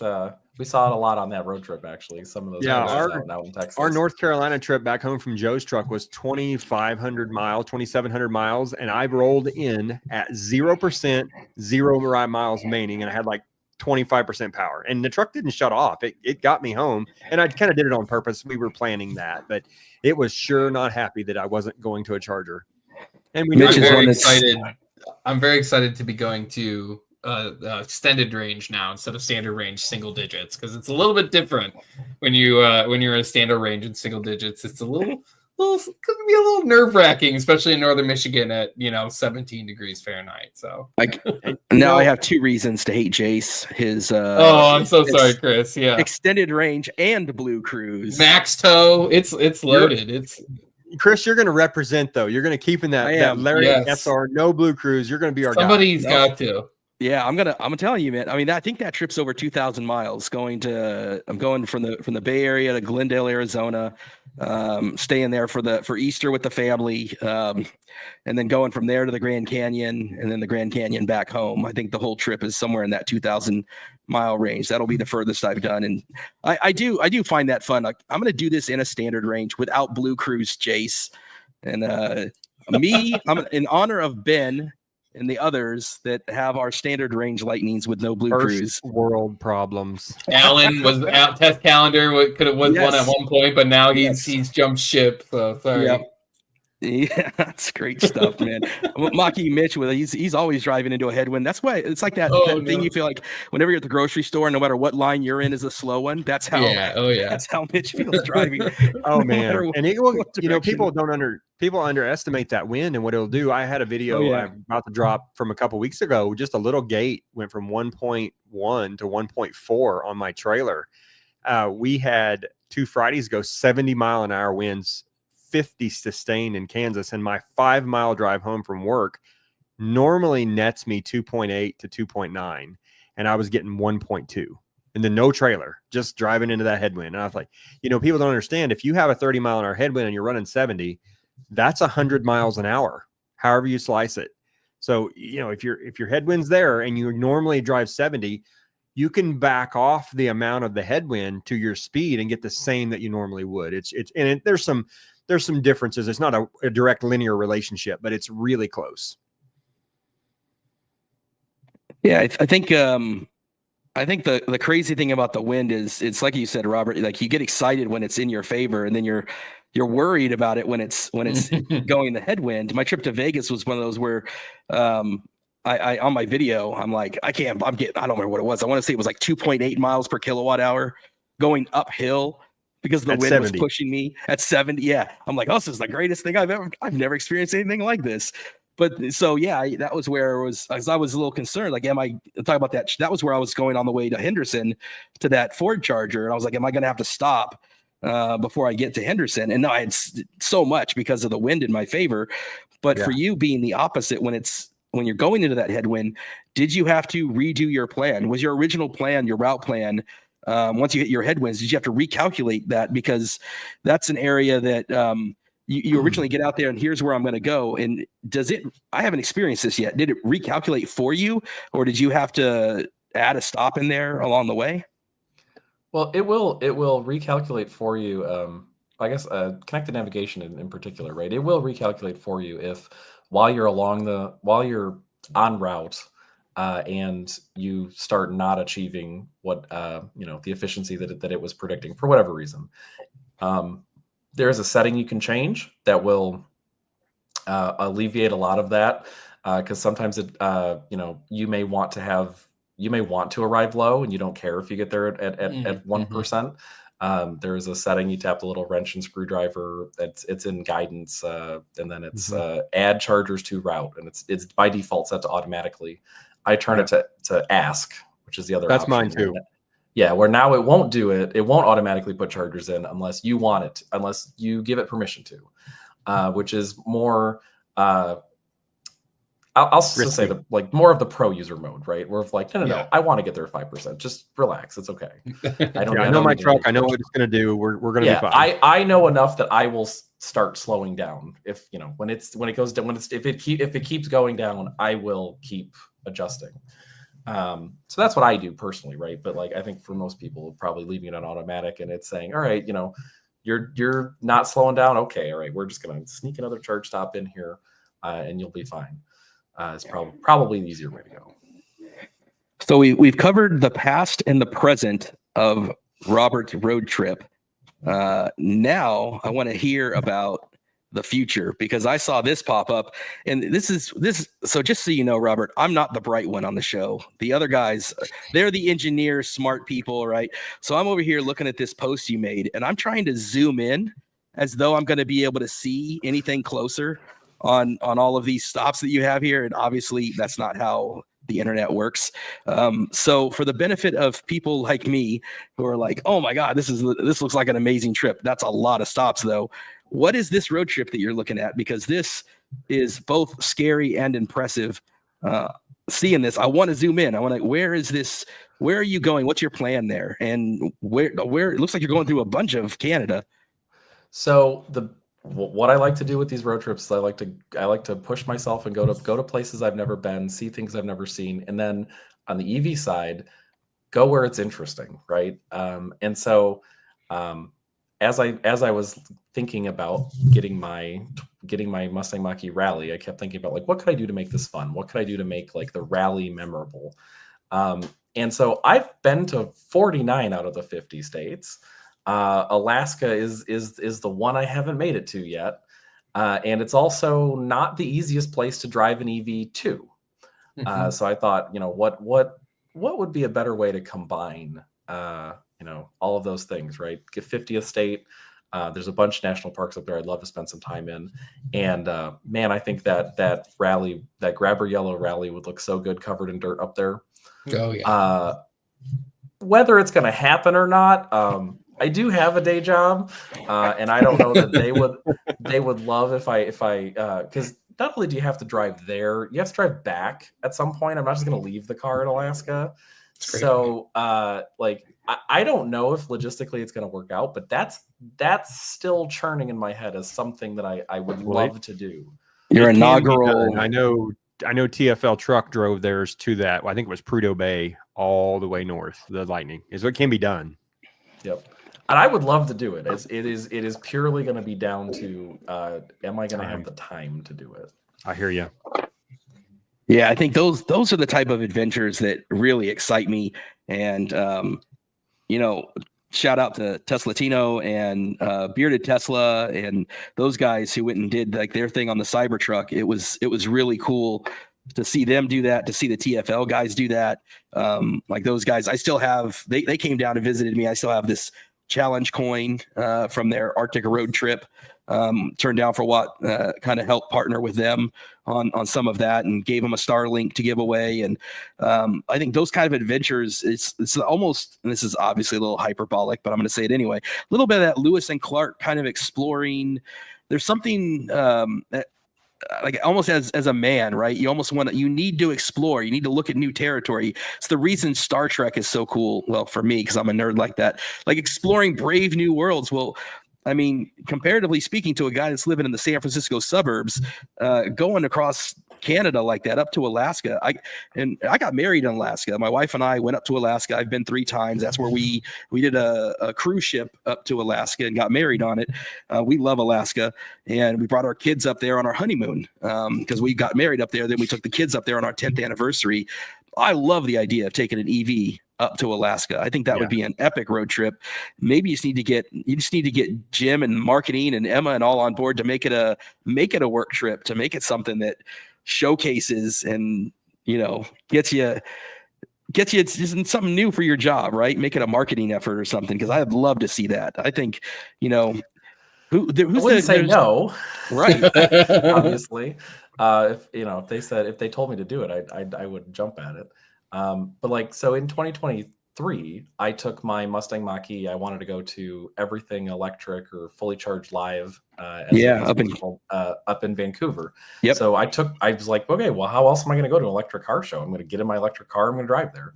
Because it also helped, with that national park thing, right? I've always wanted to see Jasper and Banff up in Alberta, right? The Canadian national parks. And so I did get to take 2023. I did get to take the time. I drove up to Sault Ste. Marie, crossed into Canada, up at the bridge in Sault Ste. Marie, and turned left and drove all the way to Vancouver. Through Jasper and Banff and some absolutely gorgeous scenery out in the west coast of Canada, crossed back into the U.S. and drove home after. I got to swing by Electrify Expo Seattle on that trip as well, so I got to do a 2 for that weekend. Those sorts of things are super exciting. And when I was driving. When you're driving into Jasper, there's a turnoff when you're in this town of Hinton, Alberta. You're driving into Jasper. There's just a sign on the side of the road that just says "Scenic Route to Alaska. Turn here." Wow. And there was a little part of me that was just like, "Ooh, I want to do it." But that was a little bit bit out of the way. I wouldn't have made it to the expo. Let's put it that way. Yeah, I experienced a little bit of that going to Canada. I've been up twice. We go every year now, and I don't even worry about it now. But that first year, towing a boat, obviously we got 1.3 pretty consistently with the boat. When I crossed at International Falls, I got scolded by the Border Patrol. He said, "Is this electric truck?" And I'm like, "Yes." You know, we don't have chargers up. This is what the guy's telling me. We don't have chargers up here. And he said, you probably need to go back and get something else. I'm like, no, I got this. And furthermore, we went an hour and a half north at the time of the northernmost fast charger there was. You know, we were going at the time, they didn't have any tasks. We went up to Dryden, Ontario, and then went an hour past that. And the guy's like, "You're not going to make it. You're not listening to me. You've got to turn around and go get a regular." I'm like, "No, trust me. I'm not going to get stranded. We're going to a fish camp. I'm going to 110 charge for a week when we get there. It's fine." But it was so funny listening to him scold us, telling us to turn around. I had almost the same experience starting my road trip up to out to Vancouver. Was sitting at the border crossing in Sault Ste. Marie, Ontario, right? And the guy's like, you know, the first question they ask is, "Where are you headed?" And I'm like, "Vancouver." And he just looked at me. He's like, "In that?" Like, yep, in that, in this electric Mustang Mach-E. Yep, absolutely. So had a good chat about that. But no, I mean, you know, it's an interesting, right? It's an interesting route up there, and especially, you know, the further away you go from big towns, the more interesting the road trip gets. Yeah, I think it's tough. Oh, go ahead, Martin. It was tough because north of Grand Rapids, Minnesota, 2 years ago, you find nothing but 50 kilowatt chargers. And when you're towing a boat at roughly 120 miles, 5 to 80% range, it's tough. It gets painful. Last year, we didn't hit any 50s. The infrastructure's come up so good with Tesla and everything else. We're all fast chargers now, so it's much better. But it gets sketchy, and I find myself going into those areas like you're talking about, having to plan for half the range, because I'm not going to drive a gas vehicle anymore. I'm fully electric. So with towing, it doubles that planning requirement, or you can get in a bind. You know, we've seen the videos where people have to leave their trailer, go back to a charger, come back and get it. And, you know, I've never experienced that because of the planning, but yeah, it's going to get sketchy in some of those remote areas like Big Bend. I don't think I could tow a trailer out there from that Tesla charger and not be able to charge for a few days while I was there to get back. Yeah, you definitely have to charge there. Yeah. So yeah, I would love to be able to do that same road trip again out to Vancouver, and to grab another Mustang Mach-E, do that exact same route again, and compare the times, right? From 2023 to 2025, how much faster that trip across Canada is going to be, right? Oh yeah, the whole way across Canada, it was at that point in time, 50 kilowatts was the norm. Wow. We saved year 1 to year 2, we saved 3 hours of charging on that trip due to a couple of things. Number one, I learned to charger hop and only charge at peak times. You know, so we were trying to stay in that 180 kilowatt for the first 10 minutes as much as we could. I charged a lot more stops on year 2, but every hour and a half. So we were trying to stay in those peaks. And between that and the chargers being faster, it was 3 hours less. So it was a dramatic difference. Yeah, I mean, even if I was to do that with the Mustang Mach-E Rally, which has a lower range than my rear-wheel drive one did, I'm sure I'd get through the trip hours faster. Oh yeah, doing it this year. Yeah, we've come a long way in not that much time. You're right. Yeah, it's true. Even with the NEVI stuff up in the air right now, the infrastructure. I said this last week. If nothing changed from where we are today, I feel like I don't need to go back to gas. I can get about anywhere we need to go, even towing, and I can figure it out. Yeah, I can't imagine. I can't even. Yeah, I mean, it's once you've been in an EV and you've gotten used to it, I think that's what's really great about. I love the pivot Ford made to giving chargers away for home and installing chargers at home. You were talking about, you were at Electrify Expo, and I know the gentleman that runs, I think it's BJ that runs Electrify Expo. He had mentioned how they have evolved that to focus, and they've learned to focus on homeowners, people that live in the suburbs, people that are the homeowners in the community, because that is really where the sweet spot is for EV ownership. And it's not that you can't own an EV if you don't own a home or don't have access to that at home. It's just such a much more practical and obvious and easy choice. And so, yeah, everybody can drive an EV now. There's a lot of different ways to go about it. Work charging. There's lots more charging, even at grocery stores and other places. You can even find free charging.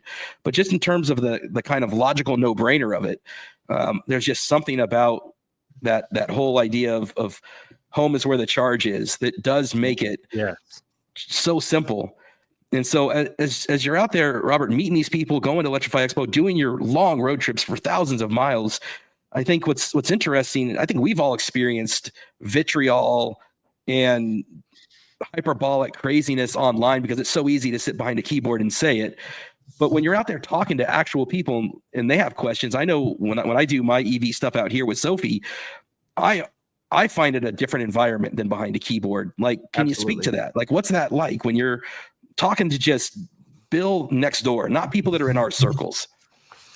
Well, yeah, I mean, you're absolutely right. And so, like, it is really easy on the internet to be really mean. And so, like, that's why, like, I have no problem using the block button, right? Like, I don't need that in my life.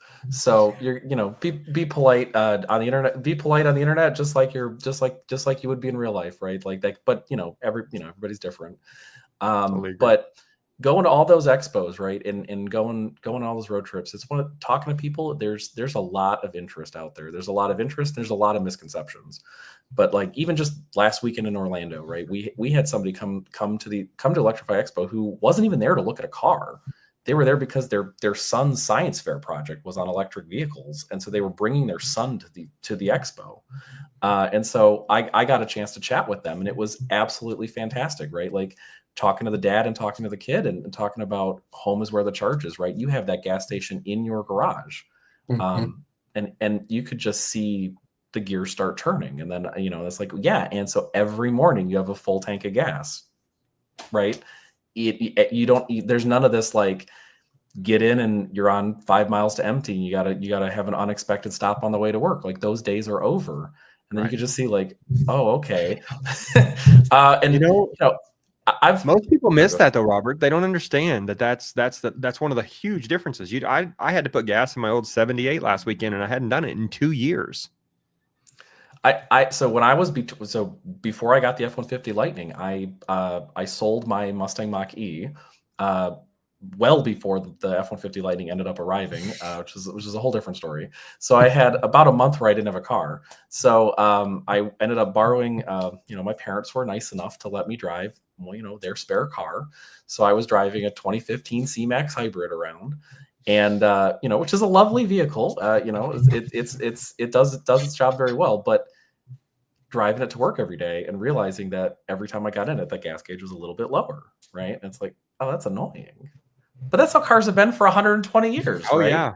Right. So so those of us who've owned these EVs, we understand it intuitively, right? Like it's just, it's second nature. Like I don't want to go back to gas. I'd have to stand at a gas station every day. But if you haven't done that yet, don't have a home charger, you haven't lived life yet, right? You're still thinking about it like, oh, I don't see gas stations. I see Shell and Exxon every day. I go past them every day. Where's the charger? Well, the charger's my house for most people. And that's where, like Ford Power Promise you alluded to earlier, having that complementary charger and complementary standard installation, the most successful state for that promotion has been Nebraska, right? Interesting. Not the San Francisco market, not the LA market, not the New York market, not the places that people think EVs are going to be successful. Well, why is that, right? It's because single family homes. It's because home is where the charge is.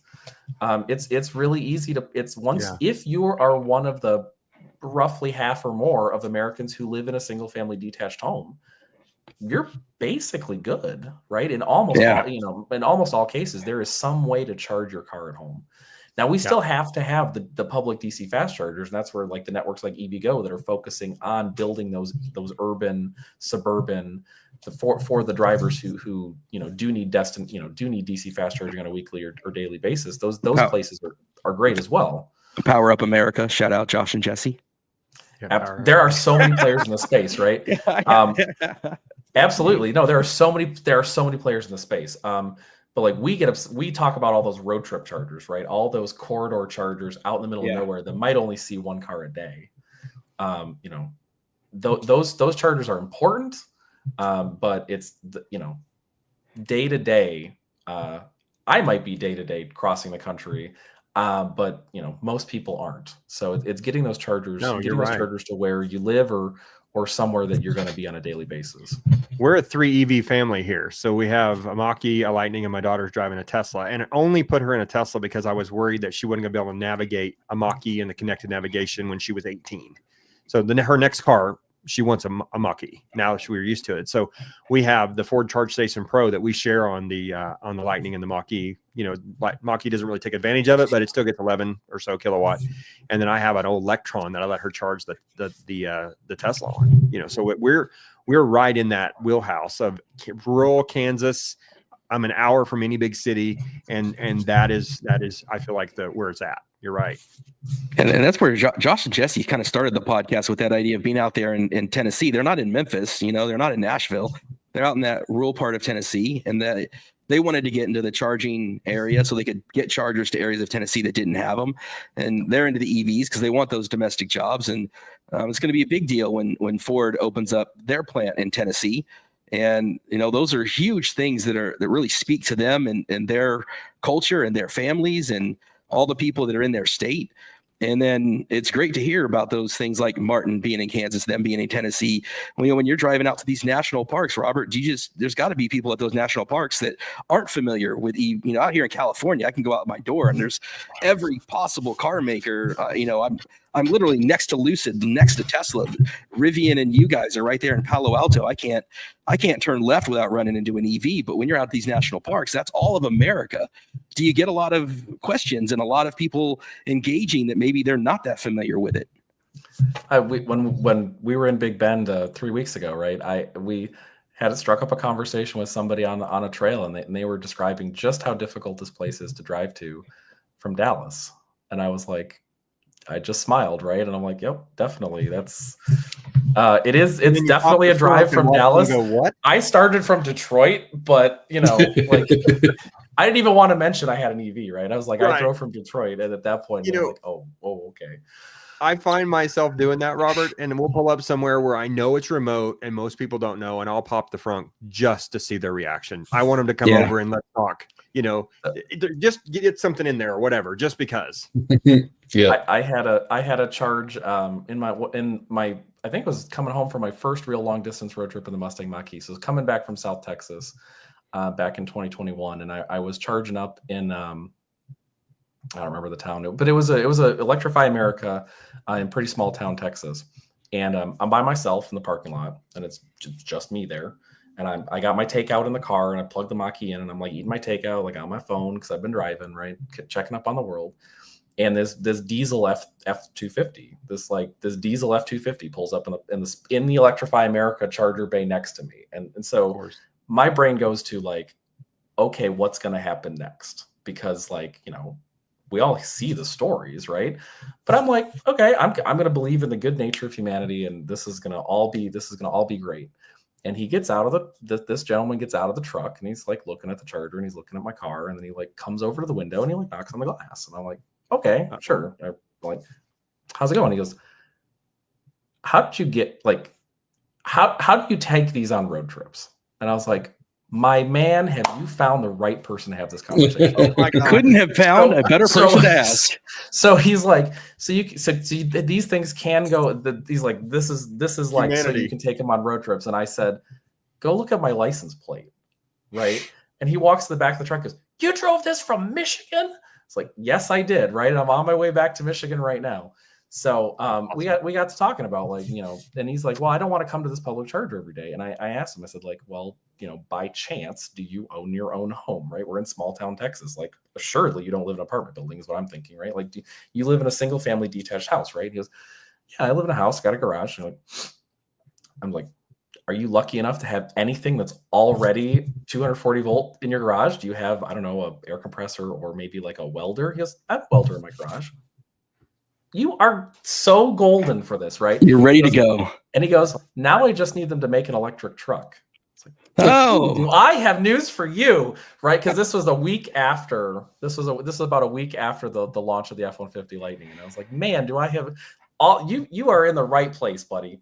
So it was a fantastic conversation, right? So like, and that's across, hundreds. I mean, I have charged hundreds and hundreds of times everywhere, and I've not had a legitimate heckler yet, right? All these conversations have all been either curious or, and you're absolutely right, Martin. Like you pop the frunk you pop the frunk and you start putting suitcases up there. I just got picked. A good friend of mine drives an F-150 Lightning down in Florida, and so I flew down to visit him last year, and he pulls up to the arrivals curb at the airport, and he pops the hood, right, and the airport police come over. And they're like, "Oh, do you need assistance?" And I'm picking up my suitcase in the front, right? Yeah. There's a lot of those moments. There's a lot of those moments out there. Pulling up it's so cool to go out there and do it. Yeah. Pulling up to Disneyland and Legoland each time, like popping the frunk with all of our luggage and all the kids' stuff in there every single time. Even in California, you still get it.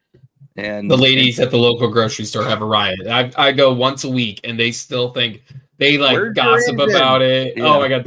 And the one lady the other day, she goes, "Isn't that so cool? I saw this last week," and they kind of like laugh about it, and they love it. I mean, it's just so funny how the reactions. It cracks me up every time. I love it. Every time at Costco, in general, that's what I'm always reassured about is. I was even paranoid having the Cybertruck. Like I normally park my Lightning on the street, and my wife gets the garage because that's how smart men do it. And so this time though, I backed the Cybertruck into my driveway, and I just had to get up and move it every morning. But I have my cameras. I think Jace, you have Nest cameras, don't you? We have wides, but yeah. And I basically traced the Cybertruck so that if anybody had any motion anywhere around it, it would send me alerts. Because even out here in California, we have people that I'm like, last thing I wanted to do was bring the Cybertruck back to Tesla and have to explain why something was on it that wasn't before. But that's not what happened. Like literally everybody that came up, I was expecting someone to make a comment at some point. Not a single person did. They all were fascinated. They all wanted to see it.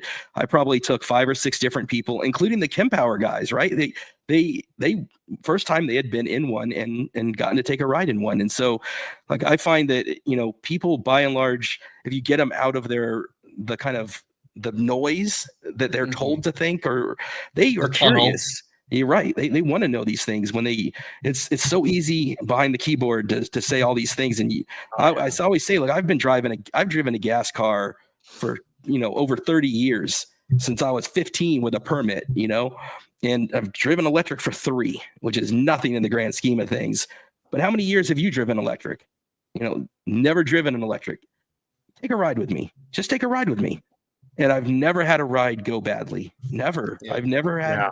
I did a whole video of my parents' first time in my Lightning driving them around, and they're, rural southern Florida, right? Like, that's funny, Chris.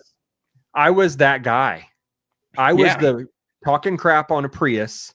There's a country song where it talks about a Prius. I was that guy. And when the Lightning first got announced, I gotta be honest, I wasn't on board. I didn't understand it. Typical Southeast Kansas redneck. And I was pissed that the Lightning didn't come out as a supercharged 5-liter in homage to the original, because I've had 5 of the older Lightnings. And then I went and drove one. It took one ride. Yeah. And that was it. I'm not going back. I had to have it.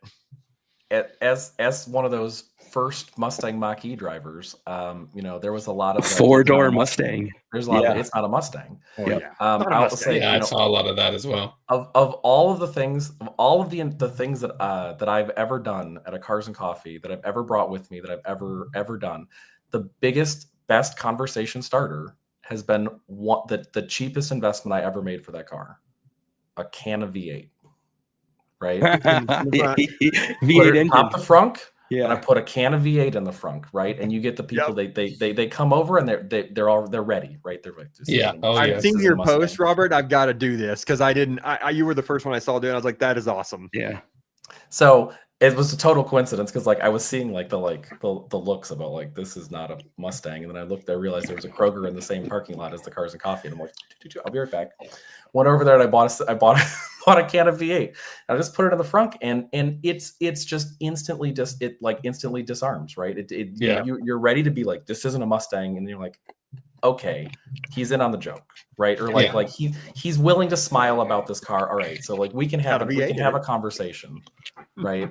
Because half the time at these events, right, especially if you're at like a big Cars and Coffee, you'll get people who are really defensive about their car. Oh yeah, right. And so like there's you gotta dispel those myths and just bring people along for the ride. I live in Southeast Kansas in Coffeyville, and we have one of the largest inland refineries around. And so right now they're doing turnaround. There's like 3,000 Texas guys here, and I'm driving in through all that every day. And I got to tell you, the defensiveness when you're literally dealing with people who are at the refinery, it's tough because they have no love for anything electric. They feel like it's going to kill their job, right? It's going to take their away, and they don't understand all the oil that it takes to make the car that we're driving, regardless of where the energy is coming from. You know what, man? One of my favorite shows now is the show Landman. I don't know if any of you guys have seen this thing, but it's a great show. And Billy Bob, I'm all in on pretty much anything Billy Bob Thornton or Matthew McConaughey, but that's a different story for a different time. That's my own counseling that I need. But I'm telling you, man. All right. Right? Billy Bob goes on this whole rant, and it's and not everything he says is factual, right? But it talks about oils in everything. It's in your cell phone. It's in your clothes. It's in the. So here's my thing. I love to turn these things into different conversations. I love to make the conversations about domestic jobs, manufacturing, energy, and I love to make this whole thing about oil. Like, listen, man, oil's not going anywhere. It needs to sit in a certain price range. And they have this whole thing in Landman about this too. It needs to sit in a certain price point. And if it's too low, like it was in COVID, they stop drilling, they stop having jobs, it's too low. And if it's too high, like it's been at a couple different points, it really hurts the economy. It needs to be in a certain spot. There are different things that we can do with oil, right? We can make all of these things that we make with oil today, which is most of our lives, everything in your pocket, the stuff that you're wearing, all of these things, right? And those things can be made into actual products that you can actually use. And at some point, you might even be able to recycle with some of these plastics, right? Or you can take that same limited resource and you can burn it into nothing and let it float into the atmosphere and have no purpose and no use. 25% efficiency. At 25% efficiency and never be able to capture it again and never be able to reuse it. It is into nothingness. So why take this resource? You're still going to drill. You're still going to refine oil. Look at everything around us. Look at what we have. It's going to be needed. Let's not use it to explode it. Let's use it. Supply and demand, dude. You don't want this in cars. You want this to be in things that require it, the right tool for the right job. And when it comes to things that are, moving yourself on a commute and doing all these things, the right tool for the right job is electric. And the more you have electric, the less the demand for gas is there, and the lower that price will go, and the more it can be used for the products that are in your everyday life, and that at some point can then be recycled and used again another purpose. I can never recycle emissions, and there's nothing I can do about those. And so I just like these people that work in those refineries, it's crazy to think that suddenly you're going to turn around. There's not going to be a need for oil. It's simply going to be used for a different purpose, and a purpose that actually benefits us instead of something that's my rant for the day. I always have to get one in. JC says he doesn't have it. He's not just a dumb guy here, but perfectly said. I mean, yes. That's why Chris is around. Those kind of speeches. I think that was a great cap off for the night. I just like to keep it crispo, simple, man. And welcome, Matt. I wanted to keep Matt's comment up there because now you're gonna have to rewind 2 hours. We've gone over, and Robert, I appreciate you. It's like talking to a friend. You suddenly look up, and you're like, oh man, now it's gonna be tomorrow by the time we're talking out there in Detroit.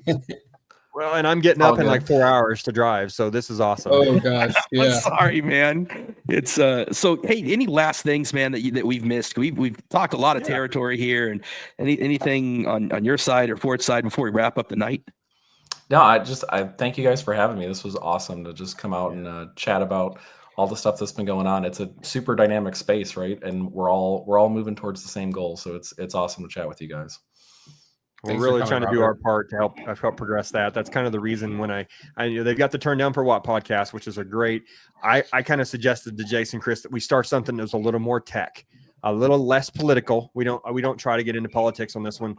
We really want to get into the guts of what's mile per kilowatt hour and what do I need to do about cold weather and how can I modify my EV. So I really appreciate you coming on and trying to answer some of these more technical questions. And I know some of that stuff you can talk about and some of it we can't yet, but yeah, we really appreciate the ability to have you here.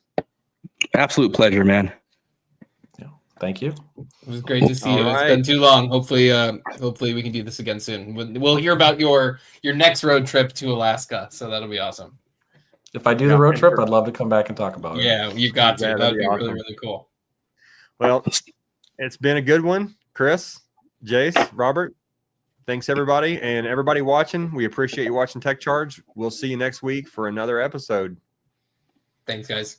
Thanks, everyone.